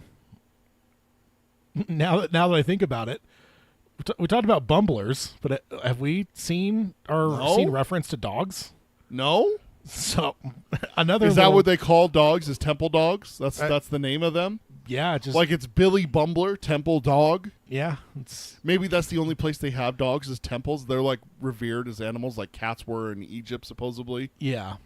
Which has recently been said not to be true. Yeah, there's a lot going on. There's a lot going Yeah. on with Egypt right now. When it comes to historically. Yeah. No, it's just interesting because now that I haven't thought about it until this very moment, but Yeah. I don't know if dogs have been mentioned before. I don't have No, any, yes, it has. Because Eddie asked him if he's ever eaten a dog. Oh yeah, and he's upset by the idea of, he's like, I don't know if I'd like, he's not completely turned off the idea. But also in book 2, it's a hot dog, and he's upset about eating a dog. Yeah, no, that's true. So, yeah. There is. We've never seen a dog. Yeah. And You've maybe seen a Billy Bumble. maybe they're called temple dogs. Maybe that's what they're called, and he just shortens it to dog. Okay, so Roland's asking Blaine all these questions. Silence from Blaine. He doesn't answer. And then Eddie asks who carved the dogs. Was it the great old ones? And then he says, it wasn't, was it? Eddie says there were people before them. Or were they people? That's a happy thought. In more silence from Blaine. Yeah, so back to Tad's thing about Egypt. The common conspiracy theory is that the pyramids were built by aliens. And all of a sudden we have Eddie here saying, what about the great old ones? Did they build this? No, it wasn't them. It's like he knows that it wasn't them. Yeah. It was the people that were before them. Were they people? That's his question. Like, what the fuck is Eddie on right now? Yeah. Like, Well, where is he? You know, Yeah. that kind of thing. So, yeah, and it's good to hear from him. yeah, He's, speaking up a little bit. yeah, he's finally chiming in a little bit. Yeah. So Jake thinks that might be a good thing. A good thing that Blaine doesn't answer Eddie, as he doesn't know how much he wants to know about the fall of the hounds or what's beneath them. He has been in the dark of Roland's world before and has seen enough to believe that most of what grows there was not good or safe. Little Blaine says better not ask him, and it is safer not to know. Don't ask him silly questions and he won't play silly games, Eddie says. And the distant dreaming look has come back into his face. Susanna speaks his name and Eddie doesn't hear it. So Eddie perks up for a second to ask a question that's really kind of unsettling. Yeah. And then instantly drops back down into his wherever he is. Yeah. So storing the power of the beam and using it to propel the mono is fascinating technology. I've never really gave it much thought, but when you think about it, that is some far out shit. Oh yeah. I mean, we haven't really even got the sense that the beam is any. I mean, I guess we've got the sense it's like magnetic or energy of some kind. Right, because they do like the whole compass thing with it and everything like that. And plants are like growing along it, like in a way that kind of reveals it. So it's like there is some sort of pull to it, but to harness that power, to harness that into power to move a mono. Yeah, and again. Let's remind the casual listener, this is not a mono that's going 40, 50 miles an hour. Its top speed is supposed to be 800 miles an hour. Yeah. The fastest train on Earth was what, like 300 and something? 300 and something? Yeah. So less than half, if I remember less right. than half than Blaine's top speed, supposedly, on this trip. This trip, where things are run down and beat to hell. We don't have not at his prime. Yeah, we don't. Our jetliners aren't going that fast. So. Yeah. Do we have anything on Earth that goes that fast? I don't know. I mean, like supersonic jets do, right? Yeah. I don't know I don't know what their speeds are, but it is supersonic. But yes. Also, Blade not answering here with all these different questions just is so creepy. We've been under the mountain with Roland and Jake, and I think that's just the tip of the iceberg. Is just horrifying. Also, King leaving it up to our imagination, like. Isn't that sometimes some of the worst things that King does? And it's just like, and then the creature looked out from under the bed, and it was the worst thing you could possibly imagine. End of subchapter. Wait, what was it? And then my mind starts going down that path of what I see as scary. Yeah. You know, the it kind of principle kind of thing. And here he's just like, yeah, there's a ton of bad shit that happens under the fall of the hounds, and yeah, we're not going to talk about it. And so, of course, the first thing my mind does is Fluffy from Creepshow. Start thinking about it. Yeah. Not Fluffy from Creepshow. Stop it. Got those eyes peering out of the box. With the red light. Oh, I love Fluffy. He's so awesome. He's the worst. So now jumping over to subchapter 3. Roland tells Jake he is running out of riddles. Jake is startled by this admission because Roland has posed only 50 or so riddles, which Jake supposed was a lot to pull out of your head with no prep. But when Roland's culture valued riddling so much, it didn't really seem like all that much. Roland read the thought on Jake's face and smiled a bit and said if he had been asked yesterday or the day before how many riddles he knew, he would have said at least 1,000, if not 2. But then he shrugged. He then said he had not. It's not like he had forgotten, but like they were never there in the first place. And what is happening to the world is happening to him. Susanna finished his thought by saying that he was moving on like the rest of the world, and he could not look at her pitying face for more than a few seconds before averting his eyes. And then he confirms and says he is afraid so. So, yeah, that's a strange thought. That's a happy thought. Yeah, exactly. I mean, we already know he's losing some fingers and stuff, but now he's losing a whole portion of his memory. Like, that's not a happy thing. No. And then my note here, and there goes the little bit of comfort that Jake was feeling a little bit ago. Not to mention mine. I figured Roland had way more. I was a bit flummoxed here, where I'm like, 50? Like, what the fuck are we talking about? That's it? Like, come on, man. I thought, like, 500 at least. Come on, Roland. Like, let's go. Yeah. So, I was pretty shocked by this, too. Did you ever blame Blaine for Roland's loss of riddles?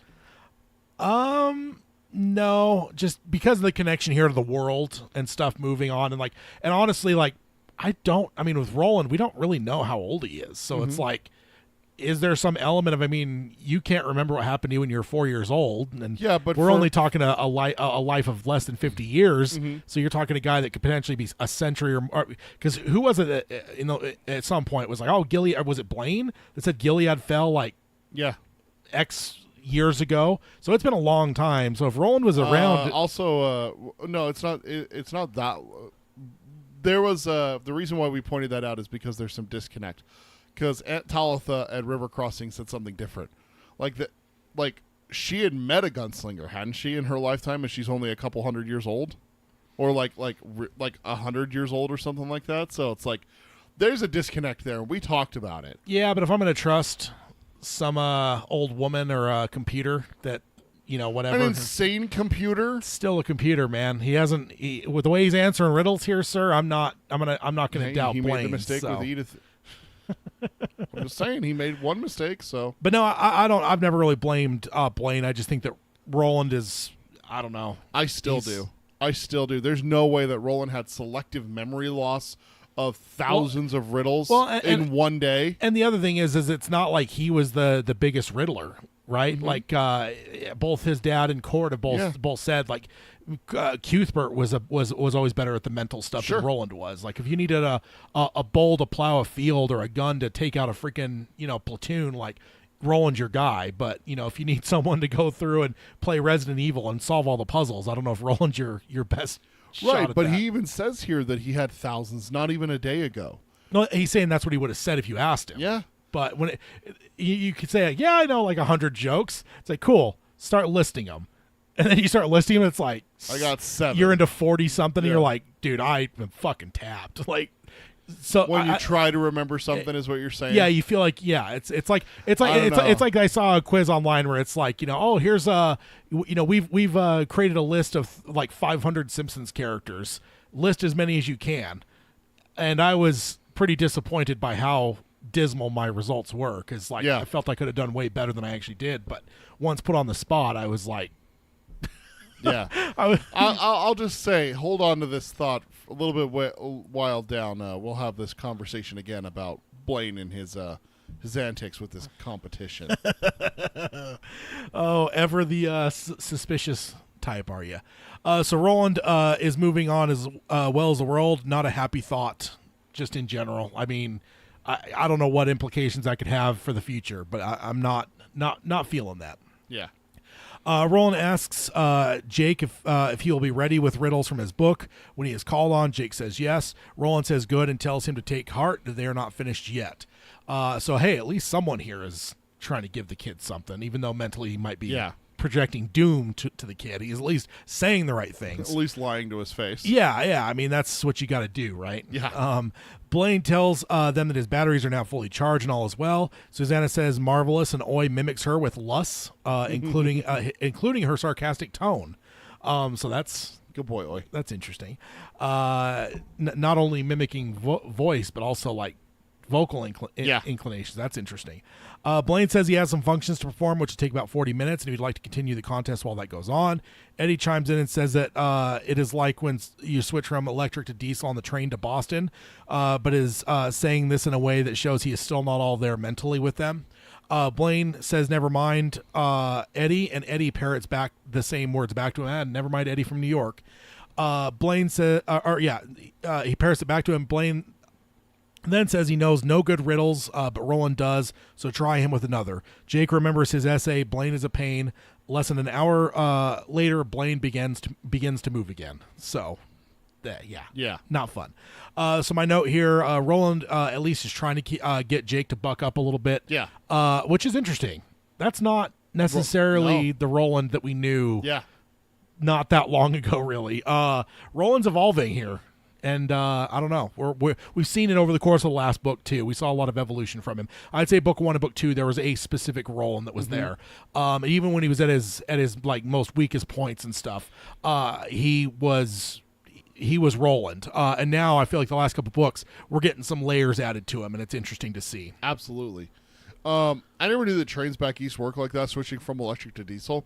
I've hardly ever ridden trains. It's not something that's prevalent out here in the West. No, it's not. So the couple trains I've ridden on have I know there's trains you could pretty much go up and down the eastern seaboard, isn't there? Mm-hmm. Like I know there's at least trains from like Washington up to New York and Philadelphia. There's and, like, people who ride trains to work and live cities away.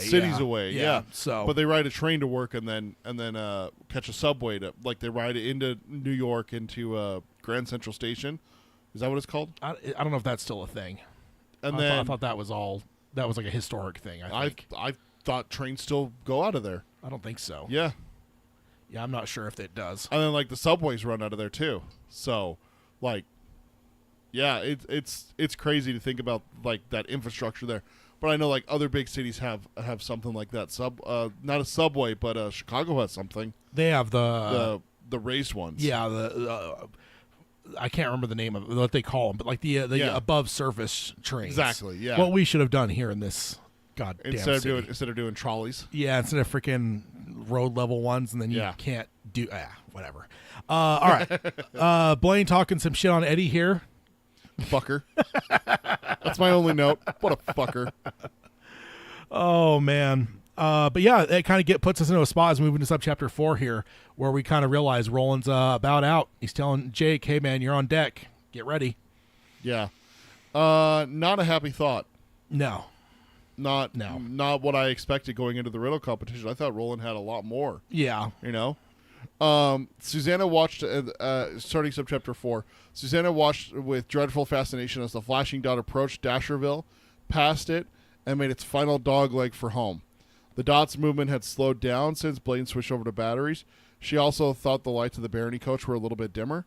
Susanna doesn't think that it's going to matter much. Blaine might reach the terminus in Topeka doing 600 miles an hour instead of 800, but they would all be toothpaste anyways. There's a happy image for you, toothpaste. Yeah. Roland was slowing down too, going deeper and deeper into his mental junk bin to find them, but he did find them. He was refusing to give up like always. Ever since he started to teach her how to shoot, Susanna had felt a reluctant love for Roland. The feeling was a mixture of admiration, fear, and pity. She thought she would never really like him, and the Detta Walker part of him would always hate the way he had seized hold of her and dragged her raving into the sun. But her love was nonetheless strong. She felt she must love him because he had saved her beloved, Eddie Dean's life and soul. If for nothing else, she would always love him for that. But it was more than that. She also loved him, she suspected, because he would never, never give up. The word retreat didn't seem to be in his vocabulary, even when he was discouraged, as he so clearly was now. And my first note here is just going back to the start of this subchapter. The final town's passed already. Yeah. Like, wait, what? Yeah, we've gone through all this way quicker than I expected. Yeah, when Blaine set out, we were given, and I know it says it later, we were given like a 7.5, 8 hour travel time. Yeah, because that's how we calculated. Because it mentioned the distance, and we used that math to figure out the 800. Because I don't think Susanna says because I don't think that it ever stated the exact speed. Because I remember I did a bunch of math to figure out like Susanna whatever. says it. And I also did some math in terms of like what would this journey be from like city A to city B on our planet, and it's insane. Yeah. To think about doing that. And I mean on our 7 or 8 hours. Yeah, and on our planet it'd be like a 15-16 hour plane ride type thing. So also Lucas in the chat says, when Roland started to run out of riddles, I got so nervous. LOL. Yeah, it's definitely not what we're expecting. We thought we expected more out of Roland here. Yeah. Carol says that he saved Eddie's soul. Yeah, absolutely he did. And then you got your note. Yeah, there, so right? I have a note. Not much time left, but of course this has to come down to the 11th hour, right? Yeah, it's not going to get solved in the first 10 minutes, right? No, yeah, as much as you'd like it to, right? Just but one time, just one time, once. But no, it's got to come down to the final end there. It's such a fascinating look here into the psyche of Susanna and how she feels towards Roland. But also bringing up Detta Walker as part of it still. Because so Detta is part of her, right? Yeah, exactly. So all that hatred that Detta had for Roland, like that's in there somewhere. So it is very intriguing to me because... Yeah, the line that it says with it is, seized her and dragged her raving into the sun. Yeah. Which is just, that's a hell of an image to picture him dragging Detta Walker into the sun to be combined to make Susanna. But even before that, she hated his guts. She did. She hated him instantly. And ultimately, Susanna is nothing but a mixture of Detta and Detta. So yeah, it is a very interesting thing. I think that's one of my favorite aspects of the quartet that we've seen is that deep in there, Detta's still there, and that aspect is not going to like Roland necessarily. No. So very interesting. I never put my finger on it, but this might be one of those moments where my love for Roland shifted. So like the scale was tipping from disgust to love for this character. I love characters who never give up. Yeah, it's always been my thing. That's why I love the Rocky and Creed movies. Like they're so fun for me. Is because it's like or Captain America has been my favorite Marvel character since his very first movie. I can do this all day. It's like, yeah, boy. You're the smallest little guy ever, but you're never going to give up. I fucking love that. And so when we always refer to it like the Red Dead Redemption, honor. There's the low honor. There's the high honor. This is where Roland's really takes a big jump for me. Yeah. Is that the way he's acting here and everything like that? Like he's never going to give up and everything like that. I'm like, yeah, he's doing everything he can to save his quartet. Everything that he can. Yeah. Like I got to give him props for that. So. Going on, Roland continues to giving riddles, and on the last one in a string of riddles, Roland's hand slips up his cheek. The minute scratching sound makes Susanna shiver on like his beard stubble. Yeah. Jake sits cross-legged on the floor looking at the gunslinger with a kind of fierce intensity.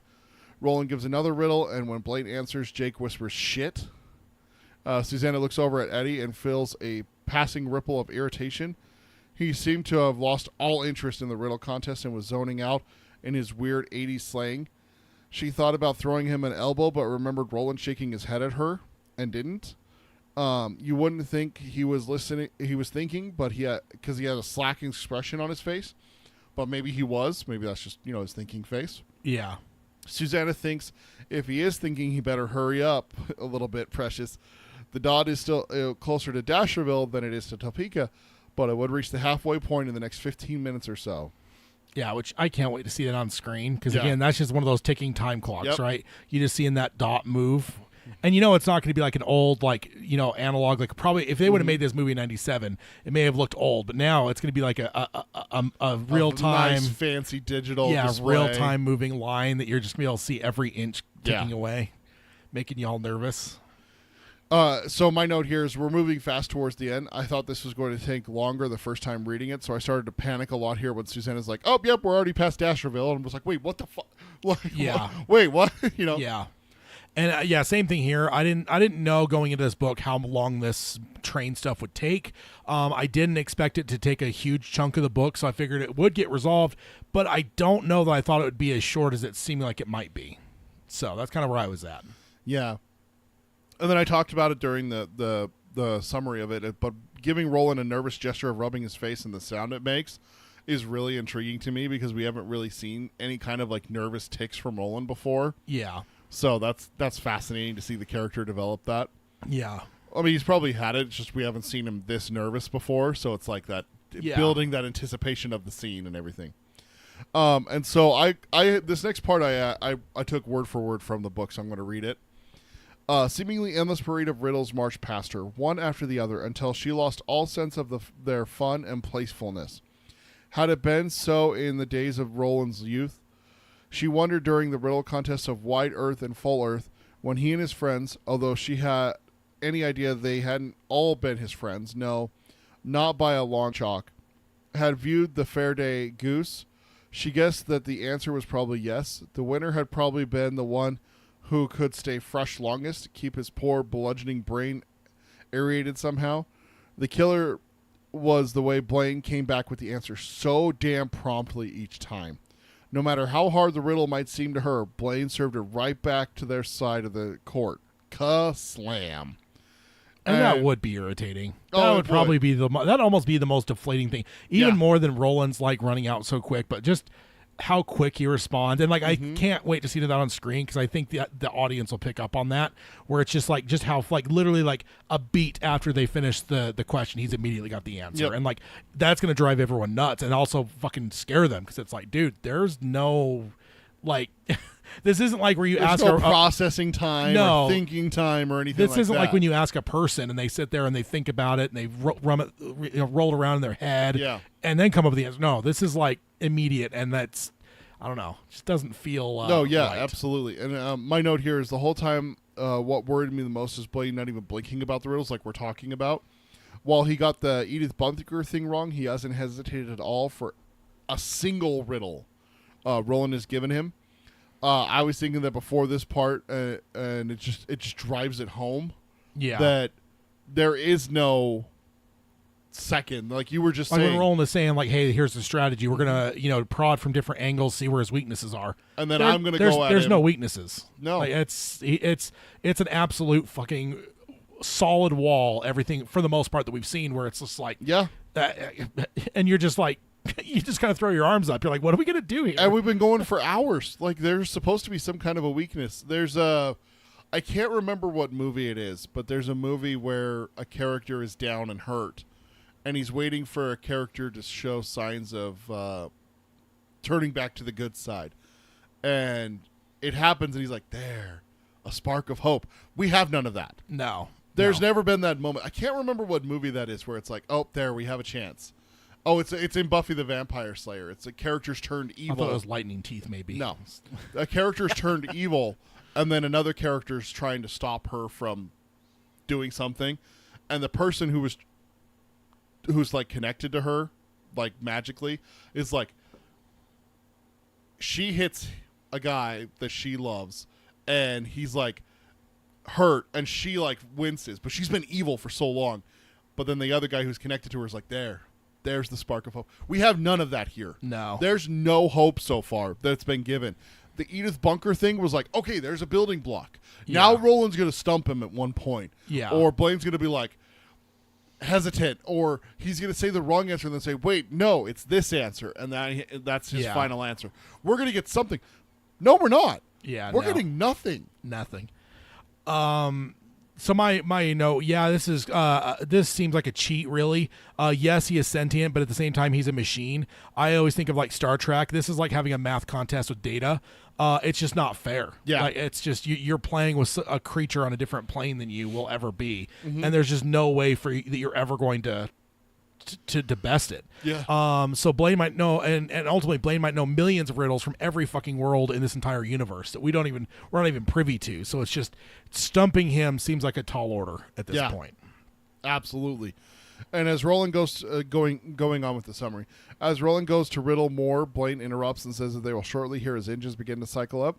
They are 60 minutes outside of Topeka. Jake says that if they've been riding for more than 7 hours, he grew up with the Brady Bunch.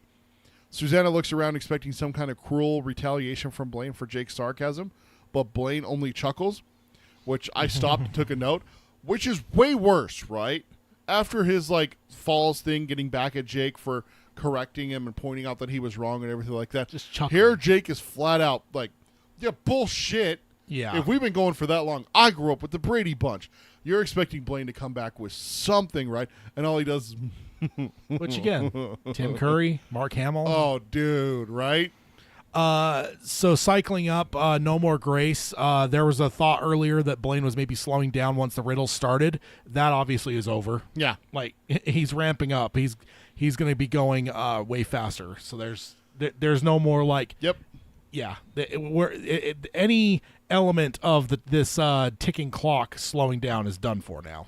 That's scary. And this is where I wanted to come back to what we were talking about with Roland losing riddles. Dude, it feels like Blaine's cheating to me. Like, maybe he wanted riddles, and he's getting his riddles, but he did something to Roland. And then here, the time, they haven't been going for 7 hours. Like, it doesn't match up and everything like that. So I think Blaine's cheating in some way to get what he wants in the end, which is him dead and them dead.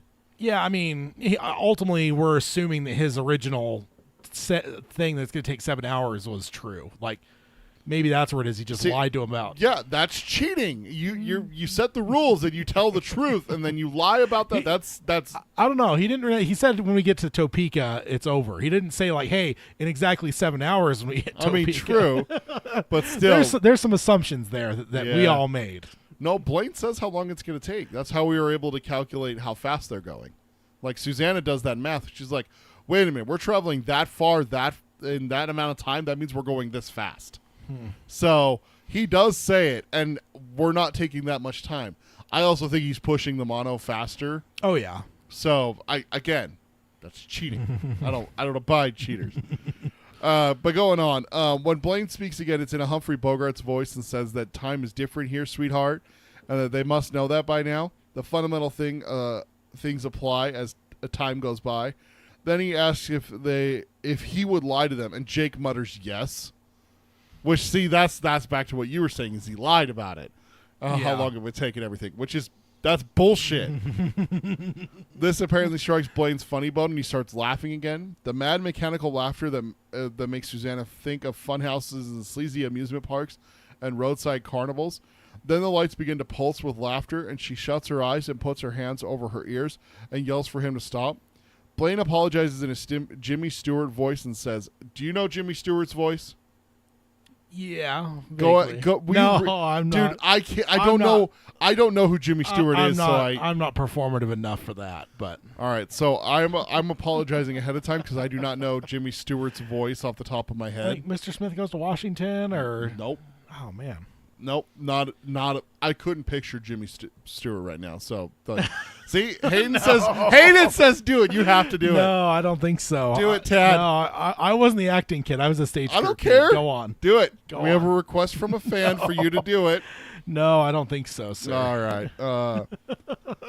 I'm right sorry if I root in your ears with my risibility, which Jake responds probably how I would by saying, "Ruin this," and then flips off the route map. Just like you in the Emoji Movie poster. I flipped off that. Yep, absolutely. Oh, Hayden says he would have given you $1.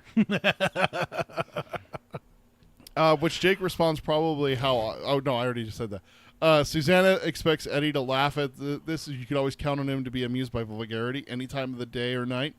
But Eddie goes on looking down at his lap, his forehead creased, his eyes vacant, and his mouth slightly agape. He looked too much like the village idiot for her taste. Again, she had to restrain herself from throwing an elbow into his side to get that dullish look off his face. She wouldn't be able to restrain too much longer. If they were going to die, she wanted Eddie's arms around her, his eyes on hers, and his mind with her. But for now, let him be. Blaine's back again doing voices, so he's cheered up a little bit. Yeah, indeed. Yeah. Is there anything worse than a machine laughing? Call it like the uncanny valley or whatever, but it just is just unsettling as all hell. It's terrible. I hate it. Yeah, it's just there's no way. Like I don't know. I'm trying to think. No, never mind. That's not a machine. I'm thinking of the ghosts from Lord of the Rings. That laugh and it like goes off into the distance and stuff. You know those ghouls. You know the one that pops into my head with the uncanny valley laughing is Predator from the first movie. Oh yeah, when he mimics when he's doing the bomb at the end. Yeah. And he's just like full on roaring with laughter. I'm just like, ugh, yeah, no. exactly. Not a fan. Yeah. Sorry, had to take a drink. Eddie becomes a focus here, but it makes sense since we're seeing it from Susanna's side. Yeah, she's going to focus on him for sure. Absolutely. Yeah. Blaine says it's about to start when he calls what he calls his kamikaze run that will quickly drain his batteries, but the time for conversation has passed. When he strikes the trans steel piers at the end of the track, he should be going faster than 900 miles an hour. See you later, alligator. After a while, crocodile, don't forget to write.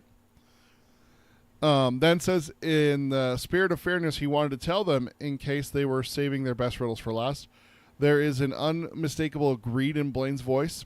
It is a naked desire to hear and solve their best riddles before it kills them. It made Susanna feel tired and old. Okay, that's faster than Blaine claimed he was capable of earlier. We've looked it up and compared 800 miles an hour to Earth's fastest train. We talked about it earlier. He is absolutely fucking cheating. I don't think it's cheating. I think literally what this is kind of like the kamikaze run. It's going to overload everything and go beyond max speeds, because why not? Why play it safe? Like if you're literally on that last stretch, like that's the point. Like in Star Trek, when it's like, oh, we can only go this fast. Like if you're gonna go and ram into the Klingon ship, like, and you're not about saving the crew. Like we're all gonna die. Then you push beyond that fastest speed. Yeah. You go as So that's how I interpret it. Where it's just like now it's like it's like if it's the cartoon, you see like the bolts like rattling and like shit starting to come apart and stuff, because like this is beyond what he's capable of. So. Crazy stuff. And so, like I said, not sure about cheating, but he is rushing them, and to what he hopefully gets is probably what in his mind is like a grand finale. Yep. Like he probably assumes they've got like a certain number of riddles they're holding in their back pocket for the end, and he's just trying to make sure get those out now because I want them, even though we're all gonna die. I want them. So, yeah. What's next? Did you do your first note? Yeah. Okay. Yeah. Yeah, he said. Oh, I guess I missed the only part I missed is why not? Just go at full speed. Playing it safe is stupid. Kind of like the alcohol swab for lethal injections. Yeah. It's a lethal injection, for Christ's sake. Just stick the needle in. That's why I wanted to get that note in. As I saw that line, I'm like, that's a good one. It's good. I've always wondered about that. Like, why? Who the fuck cares? You're killing them. Like, there's a movie that plays off that. They're not going to get a freaking infection. Yeah, there's a movie that plays off that. Is like the guy's strapped down, and then the person comes in and gives him the alcohol swab, and he's like, "The fuck are you doing?" Like, looks just looks. He doesn't say anything. But. Yeah. All right, so going on, Roland says that in that time he might be able to not be able to post his best riddles, and that would be a shame, wouldn't it? A pause ensued, brief, but more than any of the Roland's riddles that Blaine, and then Blaine chuckled. Susanna hated that sound even more than its mad laughter. There was a cynical weariness in this chuckle that chilled her even more deeply, perhaps because it was almost sane. Blaine says it was a good attempt, gunslinger, but he is not a... Oh, damn it. I looked up this word when I was doing my notes. Shirazade? No. Maybe. I don't know. It's the author of Arabian Nights. I looked it up. That's who that is. And they say they do not have 1,001 nights in which to hold palaver. Roland says he doesn't understand that, and Blaine says, no matter. Maybe Susanna can fill you in, or maybe Eddie. But the point has come. He will not be drawn on by their promise of more riddles. And then a quote here from Blaine. Come Topeka, it shall be awarded one way or another. Do you understand that? Again, the hand goes to the cheek and the raspy sound again. Roland says, we play for keeps. No one cries off. Blaine says, correct. No one cries off. Roland gives him another riddle. Blaine answers immediately. Roland tells Jake to be ready, and Jake nods. My palms got sweaty prepping this. Yeah. Like, still, even after all these rereads, all these times going over this and talking about it, it still makes me nervous every time. Yeah. And then maybe the evergreen pop culture thing, the bomb always has to be defused with 1 second left. It's never like at 37 seconds. It's always the last second. That's what we're drawing towards here. Is the last seconds. There's not much time left on this clock. All right. And so this last part here, beneath them, the engines continue to cycle up with the beat, beat, beat that Susanna can feel in her jaw, the hollows of her temples, and the pulse points of her wrists. She thinks it isn't going to happen unless there's a stumper in Jake's book. Stumping Blaine, sorry, I should have put that. Roland can't do it, and she thinks he knows it. He knew it an hour ago. There's a happy thought. And then this last part I took word for word down from the book. And so the contest would continue, Susanna realized. Roland asking and Blaine answering with his increasingly terrible lack of hesitation, like an all-seeing, all-knowing God. Susanna sat with her cold hands clasped in her lap and watched the glowing dot draw nigh Topeka, the place where all rail service ended, the place where the path of their quartet would end in the clearing. She thought about the hounds of the falls, how they had jutted from the thundering white billows below the dark and star-shot sky. She thought of their eyes, their electric blue eyes. That's what you want to be thinking about right there. That's right? a happy thing to think about. Yeah. This is going to be intense. I remember hardly breathing for this whole section. King builds such a suspense with this here at the end of the subchapter. He's killing it. Yeah. Well, actually, this is the end of the chapter, too. Yeah, end of the chapter. So the end of the chapter, not only subchapter, but chapter as well. And seeing it from Susanna's eyes is perfect because it gives us more of a sense of helplessness. Roland or Jake would still give us a hope because they still have riddles. Roland still has a couple up his sleeve, and Jake has the book. But Susanna, she's watching. That's it. She's a bystander. Yeah, she has to just watch this, and she's not seeing anything to give her hope. Yeah, she's basically lost all hope here, and the whole time Eddie's just sitting there. That's where we're at. Somebody shake him. So then, moving over now to chapter 3, and this one is titled "The Fair Day Goose." So that's fun. Which means that we're probably coming to it here. Here it is. So subchapter 1, diving in here, Eddie, who did not know Roland thought of him as Ka Mai, which is Ka's fool, heard and saw all of it and heard and saw all of it and none of it. The only thing that made an impression on him was the fire flashing from the eyes of the hounds. He had raised his hands to block the ungodly light. Also, just a quick pause. When that happens in the show, I want to see people seeing through their hand and see the skeleton, because when you get lights that are so bright you just see straight through your hands. Yeah, somebody should actually see through their hands. Like that'd be Eddie, cool. Eddie raising his hand and he can see through it. Yeah, that'd be cool. That's not an ew. I mean, haven't we all had that super duper flashlight at put home? it on your head and you you could see through it. yeah, you could see your flangy bones. Yeah. I did not expect an ew from Hayden. He says no. That has reminded him of the portal of the bear and the sound of the machinery behind it. He had been with his friends for a short time after the hounds, but he had fallen back into his thoughts, what Henry would have called the Eddie's zonin, and to leave him alone. Is what Henry would have said. The image of Jake striking the flint and steel kept recurring to him. He would sit with it for a few seconds and then move away from it because that memory was not what he wanted. It was just the way to what he wanted. Another door like those on the beach or the one that he scraped into the dirt to draw Jake. This was the door. This was the door in his mind, though. So. Now we're inside Eddie's head finally. Yeah, kind of what we've been kind of waiting for. Finally getting some insight into him. We've seen him from every other person's perspective, but now we can finally see what the hell's going on in this brain of his. And the first thing we get is hearing that Eddie was familiar with Eddie doing this, like the zoning out and to leave him alone. Makes me curious of what this is going to turn into. Yeah, This isn't just some random thing that's never been done before. Of course. The rest of the quartet doesn't know that. Yeah. But for us, we get that reassuring line, this has happened before. This is an Eddie thing. Yeah, this is Eddie zoning, leave him alone. Yeah. It's okay. It makes you really grateful for Roland's instincts to tell Susanna with just a little head shake. Leave him alone. Yeah, don't mess with him.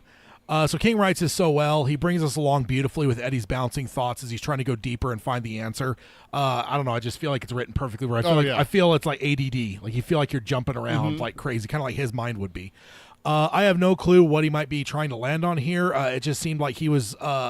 It seemed like the thing that might save their bacon, though. The first time reading this, but he is thinking back, presumably to something that we actually read. But I couldn't really make a connection myself as a first time reader. There was I remember that scene vaguely, but I'm like I don't know what this has to do with what we got here. I don't know why he's so fixated on it. So yeah, but again, we left with such hopelessness from that last subchapter and then last chapter that I'm like, this has to be the solution. Whatever Eddie's got going, it's got to be it. It's got to be. So coming into here though and seeing some of these things, it's like, okay, King's starting to draw us a picture, but I'm not seeing the path in this picture yet. Yeah, what's gonna get us there? Yeah. So Henry had spent most of his time putting Eddie down because as Eddie eventually realized he was afraid of him and jealous of him. He remembered a time that Henry stunned him by saying something nice. Hell, better than nice. They were sitting with a gaggle of rapscallions, that's my word, eating junk food and smoking cigarettes. The group had certain phrases. You'd never beat someone up. You sent them home with a rupture. You never made out with a girl. You fucked the skag till she's cried. You never got stoned. You went on a fucking bombing run. And you never brawled with another gang. You got in a fucking pisser. They were talking one day about who you'd want with you if you were going to get into a fucking pisser with another gang. One lied through his teeth about a person they all knew, and no one called him on it because if they didn't listen to his lie, no one would listen to theirs. I kind of love that. That's a definitely like a friend thing. It's the perfect kid thing, right? Yeah, like, absolutely. We've all been there. They all then gave their answer, and it made its way around to Henry, and he said that it was his little brother, Eddie. And let's just pause for a second and think, if you're in a group of people your age, and you had your little sibling there, probably because you were forced to, like, you probably don't even want to acknowledge him, but then to, like, all these other people are saying, oh, this person that could take all these people on in a fight, and you're like, yeah, my little brother, like, what? Yeah, that doesn't make sense. And he says that Eddie was the man. They were all stunned, Eddie most of all. Henry doubled down and said because when Eddie was in that zone, he could talk the devil into setting himself on fire. Then he thought of Jake's flint and Henry's line, and Roland saying, move the flint in closer. He then remembered when Roland was sick on the beach, and he was trying to lure Eddie closer to grab him. Yeah, I remember that. Yeah. About this time, Blaine was telling them that it was last call, and they only had an hour left. His mind tried to fix on that, but he stopped it. Back to the flint. Why did he keep coming back to this? Because it was close. It was as close as he can get and stay out of the hurt zone. It was only a medium hurt, but it reminded him of getting put down by Henry. Roland had moved Jake's hand closer and eased the kid's and to ease the kid of the responsibility he had to set their fire. He told him a riddle. Eddie blew the breath into the keyhole of his memory, and this time the tumbler turned. So we got some kind of hope here. Yeah. Is this one of the few happy memories we've seen of Henry? I think we've had some that were neutral and plenty of bad, but this seems like a really great memory. And I'm like, have we had a lot of positive? Like he's put it down constantly. Like even like the voice in his head, the court voice for him is Henry. Even those, they were making fun of him. They were telling him they're all going to laugh at you. Like, well, that's Carrie's mom. But Henry, there's not been a lot of positive with Henry. So I think the closest we ever come to another time where Henry is somewhat good to Eddie is when he takes him to Dutch Hill to the mansion. Yeah, and everything. And that almost felt like neutral because that felt like kind of like, okay, fine, you fucking pestered me enough. Like, Eddie had to lose at one-on-one, even though he was vastly superior to Henry in every way. Yeah, in order to get him in a good enough mood to get him to do. And that's where I feel it's kind of like a neutral memory because it's just like he had to manipulate him for him finally to just throw his hands up and go, fine, I'll take you to the fucking house. Like, he also makes fun of Eddie because Eddie like starts to take off his pants and has like the shorts on underneath to play basketball, and he's like, oh, look at the girl wearing her panties, you know, like making fun of him and everything. So this is a different memory. This is a different memory for sure. Yeah, this is like the one time where it's like you're always expecting that punchline. Yeah, exactly. You know, like at your expense, like, oh yeah, Ted's a great guy, but he's also such an asshole. You know, like that kind of thing. Sounds like something you'd say. That's something I say all the time.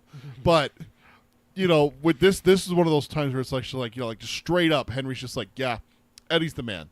Yeah, and Eddie's just sitting there like, what's the punchline? And Henry's like, no punchline. You're fucking great, dude. Yeah, knock him over with a feather at this point. Yeah. Indeed. Let's see. The way Eddie's mind is bouncing around here feels like an edge of your seat kind of thing to me when I'm reading this the first time, because again, we know that time is very short, and it sure seems like Eddie is probably going to be the key here. The only other key that in my mind that could be is Samson's riddle or the book, but those are the only three options I'm seeing at this point that we're reading. So it just seems like it's Eddie, right? Yeah, I feel like because I don't have a lot of hope in the book, to be honest. And Samson's riddle, if Blaine knows all these esoteric ones, like probably one of the most famous riddles ever because it's in the Bible. Which is the most read book of all time. Yeah, it's probably not going to be one that he's not going to know. So not a lot of hope in that. And then I had a question for you. Your theory of the dish on Blaine's roof and everything like that is from the first time reading it, right? Yeah. Yeah. Yeah, just because it mentioned he had an antenna, not a dish. But I'm like, okay, that's cool. what it That's was. kind of the dish was on Shardik, Right. and then you have this antenna on top of Blaine. If you can sever the connection from Blaine to the computer, like Same thing like Shardik. yeah, exactly. So that was kind of Okay. my thought process. Although I don't know how the hell you get outside of a train going 900 miles an hour. Exactly. So we're moving on to subchapter 2 now, right? Yep. Okay, so the green dot is closing in on Topeka, and Jake feels vibrations for the first time. Like the track beneath them has decayed to a point where Blaine's compensators can no longer completely handle the problem. With the vibrations came the sense of speed. Oh, you know what? I just realized, fuck, we just left Eddie and went back to Jake. It's like, God damn it, King. Yeah. I didn't realize that when I was doing my prep and everything, but God, we just barely got something with Eddie, and then we left him. Yeah. Ah! Jake was glad the walls were opaque since he didn't want to see the countryside flying past. That would be an unsettling thing. Oh yeah. Seeing how fast it goes. Yeah. I remember the first time I rode in a car when they upped the speed limit from 70 to 80 in some areas out here out west, like I-80, the interstate. They upped it to 80 miles an hour. And the first time I got on there, my dad was driving and I got going 80, and I'm just like, fuck, this is fast. Yeah, he's got to look down to the lines and Yeah, start that's- counting them. If you can count that fast. Let's see. And so Jake was glad the wall. Oh no, I already read that. Blade was going all out now, and Jake found it easy to imagine the Transhill piers at the end of the monorail. They would be painted diagonal stripes of yellow and black. He didn't know how he knew this, but he did. Blade announces 25 minutes and asks Roland if he wants to try him again. Roland says no, and that he is beaten. He sends Jake up. Yeah. One thing I want to point out, it just dawned on me though, the painted diagonal stripes of black and yellow. Was at the portal. Oh, At was Shardik's it? portal. There was black and yellow striped stuff, so maybe that's how he knows. Oh. Eddie was connecting back to Shardik's portal. Just but maybe, right there, and maybe Eddie's maybe- sending something a little bit. Maybe Jake's catching that to Okay. remember that, because there was Okay. black. Yeah, there's a black and yellow striped in that area too. So kind of a cool connection I just made in my head. I didn't even take note of that, but Carol says, "Here's a riddle: how do you get on top of a train going 900 miles per hour?" Answer: you don't. yeah, I kind of feel like if you were to stick anything out, you'd probably lose whatever it was. Whether There it be was a that. hand There was or- the talk about that in one of the subchapters. I don't know if it was this book or the end of. Oh yeah, subchapter Susanna 3. pictures Susanna it. pictures it. She sees the escape hatch, and she's like, "Yeah, but if we're going that fast, we're gonna pop it open, and the head's gonna go whoop." and then bounce off the back of the train. Yeah, you got the bottom of the neck with the blood. And We got- everything like we gotta that see spewing that, out of right? it. That'd be cool. We got to go into her mind to see that image of the air decapitation. Yeah, that'd be fun. Absolutely. My note here is just, oh no, Roland is out of riddles.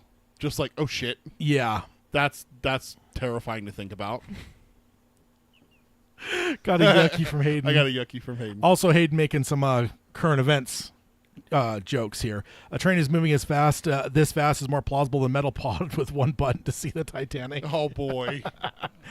So my note here, I would love to see this max speed, even if it's just from the outside. I can only imagine the suicidal speed of this train, and on screen, I want to see it. I just We're gonna have that, and then we're also gonna have the. Hopefully, we get the where it goes through that desolate town and the deer and everything. oh like yeah, that. there's that, but this is even faster now. This so is it's even like faster. So than it's that. just I there's just- hope we get both. And I feel like with computers and stuff, you can potentially like try to convey at least close to what that speed would look like, because you probably couldn't actually go that speed because nobody would actually register it, right? No. So it's just like, yeah, pretty much. what Just was that? yeah, And then the wake tears you apart like that deer. yeah, indeed, De-skins you. indeed, It's like a full body degloving. yeah, indeed, Yeah. indeed, it is like a water balloon. Yeah.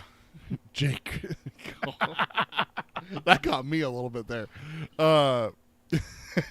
Oh yeah, and Lucas is right. The deer exploding has to be a cold open for an episode. Oh. It Yeah. absolutely has to be. You just see the town and everything like that, and then the It's train comes through. picturesque, the Yeah. deer goes over to drink out of the Yeah. you have to. Oh. Perfect opening to an episode. Someone signed Lucas up to write some of this stuff. Like, holy shit. So Jake greets Blaine and starts to riddle. He has 11 riddles, including the Samson riddle. If Blaine answered all of them, he's going to sit down next to Roland, take away in his lap, and wait for the end. After all, there were other words than these. Too That's a soon. thought for an 11-year-old kid to have, right? Too soon, yeah. Jeez. Yeah. The last one gives us all some hope, as it seems like a good one. Even the Tet thought it was good for a second, but of course Blaine answered. as we're talking about the riddles here. Yeah. Like they all like even looked up at the last one that he read there. So Yep. yeah. Hayden says more like a warm open. Oh yeah, There you go. real warm. Yeah. So moving on, while Jake is giving his riddles and Blaine answers them all instantly, I got a quote here, word for word from the book. Jake turned the page. He was very close to Riddle-de-Dum's torn out answer section. Now he could feel it under his fingers, a kind of jagged lump, very close to the end of the book.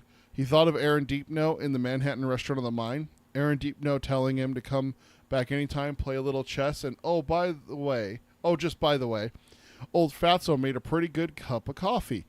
A wave of homesickness so strong it was like dying swept over him. He felt he would have sold his soul for a look of New York. Hell, he would have sold it for one deep lung-filling breath of 42nd Street at rush hour. He fought it off and went on to the next riddle. I bet you Blaine can give him some exhaust air smell. Yeah, probably. With all the features he has in the Barony couch. He's a very feature-rich device. And my note here is just that poor kid. He's homesick for a city, not his parents. Yeah. Like, and my note, homesick, but he has more of an attachment to the city than his people. That makes total sense. Pretty sad for him. yeah, absolutely. And so we're coming up to the end of this subchapter. The green dot gets closer to Topeka, closing the last of the distance on the route map. One after another, Blaine instantly answers Jake's riddles. I guess I put my note in the wrong spot. No worries. Now you're covering Jake's riddles. Oh, no worries. He actually has it broken up into a couple different sections. So you probably just did it after his first couple riddles. Yeah.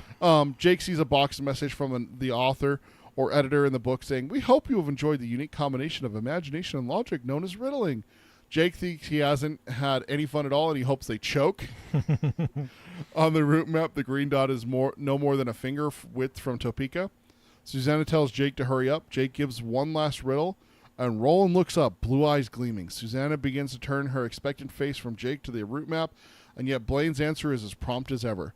Jake considers arguing, but figures what is the point. Blaine says, well, the Faraday goose is almost his, and they have 19 minutes and 50 seconds to termination. And Jake asks Jake for more. He says his visual sensors, says his visual sensors say that they've come to the end of the book, and he's disappointed in their quality. Susanna says everybody's a goddamn critic. She wipes a tear from the corner of one eye, and Roland takes her free hand. Jake gives him the Samson riddle, and Blaine again instantly answers it, and then explains the origin from the Bible and everything. So, yeah, like you said, if you knew all those other ones, he was going to know this. Yeah, one. that one's it's too famous to not know. Jake drops the book, which Oi catches and tries to give back to him. Good boy. Oi. Good boy, Oi. See, not a vicious bumbler. Good boy. Well, he's probably just trying to make up for the vicious attack. Stop it. Jake says he is done. Blaine mocks him in a John Wayne voice. Blaine goes on to say it looks like he wins the goose unless someone else cares to speak up. He then asks Oi and then Susanna if they had any riddles. Oi says his name in response to hearing Blaine say it. Susanna shakes her head, and she had turned over Roland's hand and was tracing the stumps where his fingers used to be. Blaine asked Roland if he remembered any other riddles from Faraday. I can't do a John Wayne voice, Hayden. You can ask that. I'm no good at doing a John Wayne voice at all. I was about to say you probably seen a lot of John Wayne movies. Little trailhand. There ain't no John Wayne in me. So then the rest of this I took directly from the book. Yeah, Hayden says fail. Yeah, I told you I couldn't do one. Roland shook his head, and Jake saw that Eddie Dean was raising his. There was a peculiar smile on Eddie's face, a peculiar shine in Eddie's eye, and Jake found that hope hadn't deserted him. After all, it suddenly flowered anew in his mind, red and hot and vivid, like a rose in full fever of its summer. Blaine? Eddie asked in a low tone, to Jake his voice sounded queerly choked. Yes, Eddie of New York, unmistakable disdain. I have a couple riddles, Eddie said. Just to pass the time between here and Topeka, you understand. No, Jake realized Eddie didn't sound as if he were choking. He sounded as if he were trying to hold back laughter. Speak, Eddie of New York. Blaine becomes such a hated character for me here. Before this, I didn't like him. and feared him because he's just making fun of everyone, and it's just so And he's low. going to kill them all. I mean, yes, there's the danger and everything like that with it. Gassed a whole city. Yeah, there's a lot. There's like I said, there's reason for me to fear him. Yeah. And everything. I'm just adding to your list of Yes. reasons we all fear him, but But just making fun of everyone here in this point, and then asking Oi for riddles before Susanna, not even mentioning Eddie, so disrespectful. It's like those cocky sports figures, which is always comes to my mind in this part, is those ones that are like, oh yeah, I'm the best, you can't, and then they get the shit kicked out of them, like a boxer or an MMA fighter. Yeah. I fucking love those videos where they're all cocky. They come in and do like a cheap shot instead of like the little, like they do the little high five or touching the gloves in boxing. Yeah. And they refuse to do that and do like a cheap shot, and then they get the knock the fuck out. yeah, it's the best. Which I hate cocky people like that in sports. And I know you kind of dig confidence in people, but to me, the cockiness is what gets me. Very fine line. There is a very fine line between cockiness and confidence there. Yeah. Jake's despair here is just so heartbreaking. He has been through enough. King's a monster. He will keep attacking this poor child. Yeah. So then we're going to finish off with subchapter 3 here. So as Jake told his last riddle, Eddie was reflecting on Roland's story of the Faraday goose, then back to Henry, goose to turkey. When he and Henry were discussing getting off heroin, Henry had said that there was not just quitting cold turkey, but there was also quitting cool turkey. And when talking about someone ODing, Eddie joked that was somebody that was baked turkey. He then realized that they were all baked turkeys unless he could yank it out of the zone. And he heard Henry's voice tell him to do it. But Henry sounded sober and clear-headed and sounded more like a friend than an enemy. Then Henry, in his head, told him to do it and make the devil set himself on fire, and said it might hurt Eddie, but he is hurt worse, and he knows where to look. Eddie did. The palaver around the campfire that Jake finally got lit, and they sat around talking and riddling. So, yeah, that's interesting. This feels like a super big moment because Henry's voice is different than it's ever been before. Also, basically for him to point out saying that it's more friend and not enemy. Like most other times that we've basically heard it in his head, the voice has been an antagonist. So this feels like a huge turning of the corner a bit. So yeah, my note was going to be very similar to what you said, so I was just going to tag onto it, is that this is going to be a great instance that if they do the voice in Eddie's head, that the voice actor is going to be able to turn from being a dick to being that, hey, bro, you got this. Yeah. Dude, you got this. You know what you got to do. You know it's going to suck, but you're going to do it. Yeah. Indeed. So we know from the last one that I covered that something clicked for Eddie, but we're not privy to it just yet. But the hope is there for me as a reader. It's all on him now. Like, now we know. Like, this is what it comes down to. It's not the book. It's not Samson. All those things were red herrings, essentially. Yeah. Now we know that. So then moving on here, Eddie knew something else too. He knew that Blaine had answered hundreds of riddles as they ran southeast along the path of the beam, and the others believed that he had answered all of them without hesitation. Eddie had thought so too, but as he cast his mind back, he realized that Blaine had hesitated once because he was pissed, just like Roland had been. Since he almost choked with the carving key incident, Roland had only turned true anger toward Eddie one time, and he tried to hide it as exasperation, but Eddie saw through it and sensed what it truly was. It had hurt him, not the anger, but the contempt that was laced in it. Contempt was always one of Henry's favorite weapons. He remembered the riddle, why did the dead baby cross the road? Which, of course, it's because it was stapled to the chicken, right? Yeah. Just got to answer it, too. And even trying to defend it by saying it was tasteless, but not pointless. And Roland had said that he didn't care about taste. It was senseless, it was unsolvable, and that's what made it silly. And a good riddle is neither. Hayden said, what the fuck? That was one of Eddie's riddles there. Yeah, that's Eddie gave that riddle to Blaine. No, to Roland. Oh, to Roland, that's right. Yeah. As Jake finished, Eddie realized a wonderful thing. Good was up for grabs. Always had been, always would be. Roland had said that that he was never good at riddles or thinking around corners. Eddie remembered telling him that jokes were riddles designed to help you build up that talent, but Roland ignored him. Eddie thought Blaine might also have been bad at thinking around corners. He heard Blaine asking them all if they had more riddles and even asking Oi. He was back and ready to see if he could convince the devil to set himself on fire. He did not need a gun because he shot with his mind, and he asked for help shooting around corners. He told Blaine that he had a few riddles and discovered a wonderful thing, that he was having a hard time holding back laughter. Jake nailed it. Yeah. So did you remember where Blaine delayed when you were reading it the first time, or did you go back to find it? Because we already discussed that we both missed it when we hit that. Yeah. But at this point here, where Eddie's like, "Wait, did you reading it the first time? Did you like thumb back? Wait a minute. Like, oh yeah, I thumbed back and figured out where it was, because it was the first question. It was the. It was the because Eddie. What has It's the what has four wheels and flies. What has four wheels and flies? That's what it is. Yeah. The town dumpster. Yeah, and there was like a silence. Yeah, there was a silence from Blaine. So there was a delay. I was just curious if you, because I think I did too. I think I thumbed back where I'm like, where?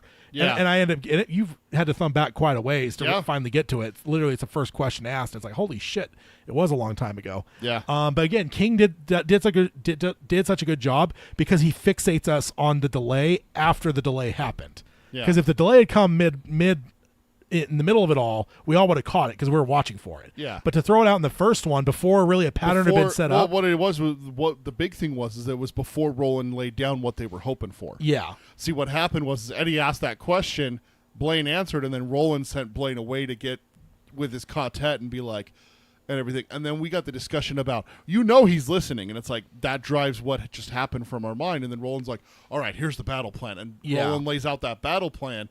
And we forget what just happened with Eddie. Exactly. And that's what King designed it to do. Because then after that, that's what you're talking about, is after that, every single riddle that's answered, it's immediately. King always makes a point of saying, no hesitation. You know what I will say, though? No hesitation. In your last section, I forgot to mention, I didn't take it as a note. When that last one that everyone gets hopeful for, Flanagan needs to put a pause in there. And maybe even have Blaine say, like, oh, never mind, I was just fucking with you, with the pause. Yeah. Just to, like, give the audience some hope. Oh, sorry, I muted myself. Just something. No, can you imagine him saying it where he's just like, yeah, I figured you guys are waiting for some sort of delay. Just something, have him toy with them and delay to where they think they've got it'll him. just make Blaine that much hated. Exactly. Just perfect. like that fucking with them. Yeah, it'd be perfect. Oh, dude. It would be perfect. And it would be, and we would know, probably getting close to the end of an episode, so you'd know, like, oh my God, like, this is going to be it. And then it turns out and then not it comes to be. out and he's just like, nope.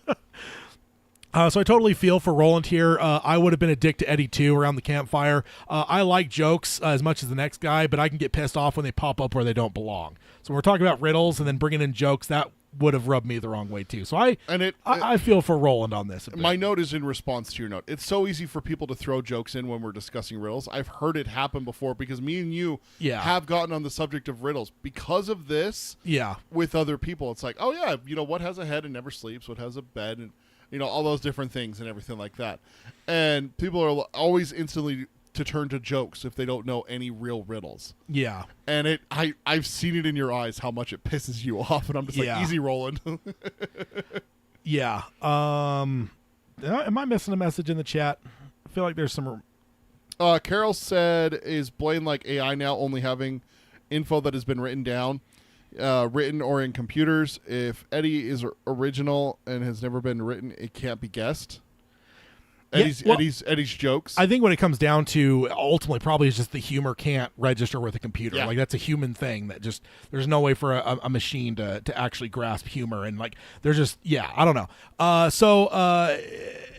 Because ultimately he paused for a bit, and then he had some snide remark to him too. He called it like a childish riddle, and even Roland was like, "Dude, what the fuck are you doing?" Roland's like, "You're an idiot." Don't. Yeah.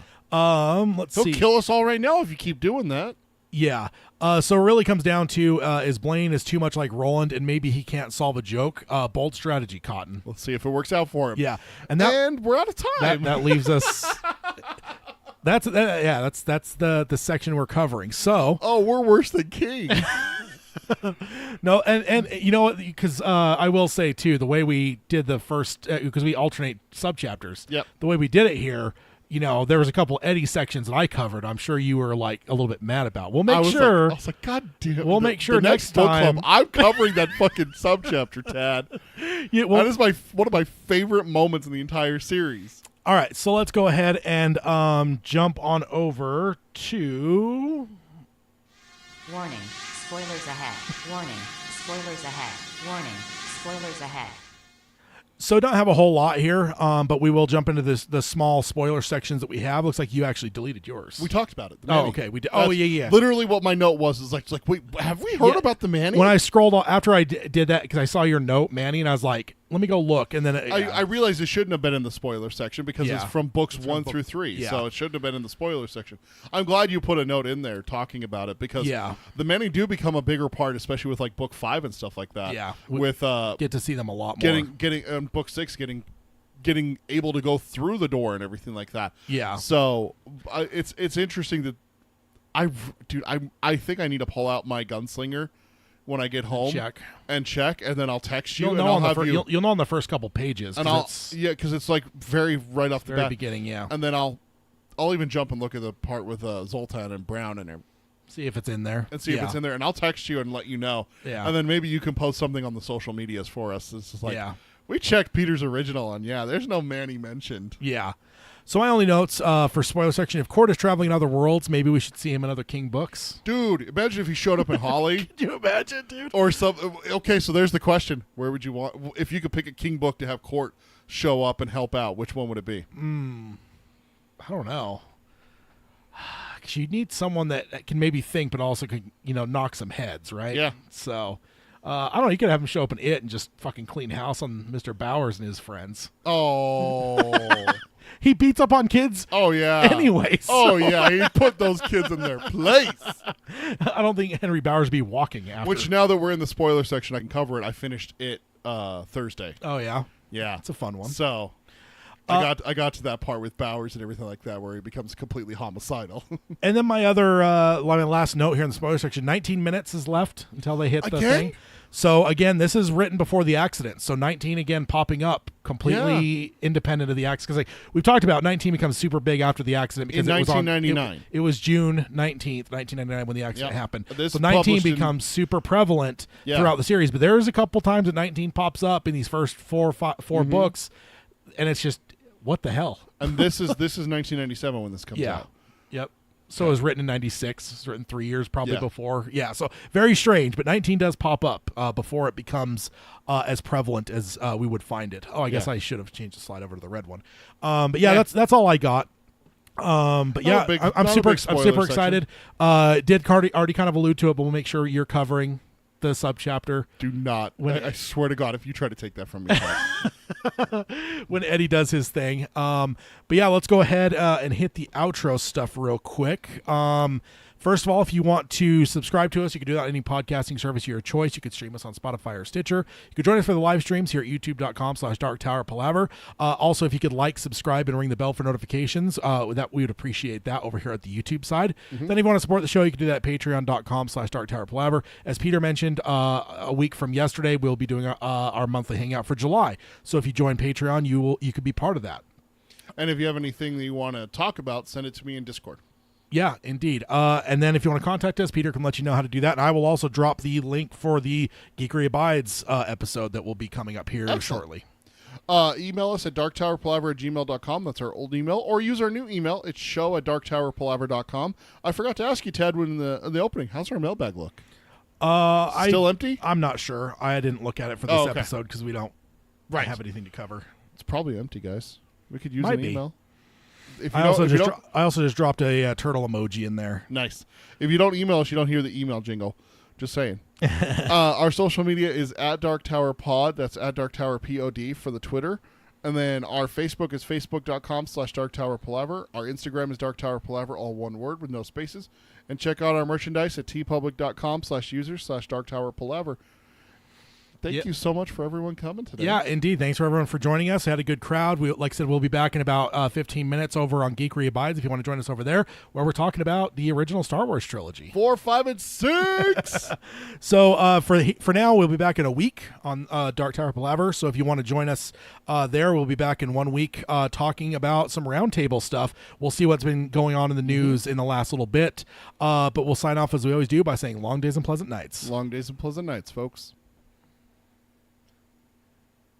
Alrighty, thank you guys in the chat. For everyone joining us live, it's always awesome to have you all part of the conversation. I didn't see any. I saw some emojis, maybe not enough for my liking, but it was a good episode. Do enjoy. It was a good episode, good conversation. We have one of the grand finale things coming up here. In the next one episodes. of the top final 4 moments, right? Yeah, so can't wait for that. Yeah. So we'll see you guys next week for Dark Tower Palaver Roundtable. Bye, everyone. See ya.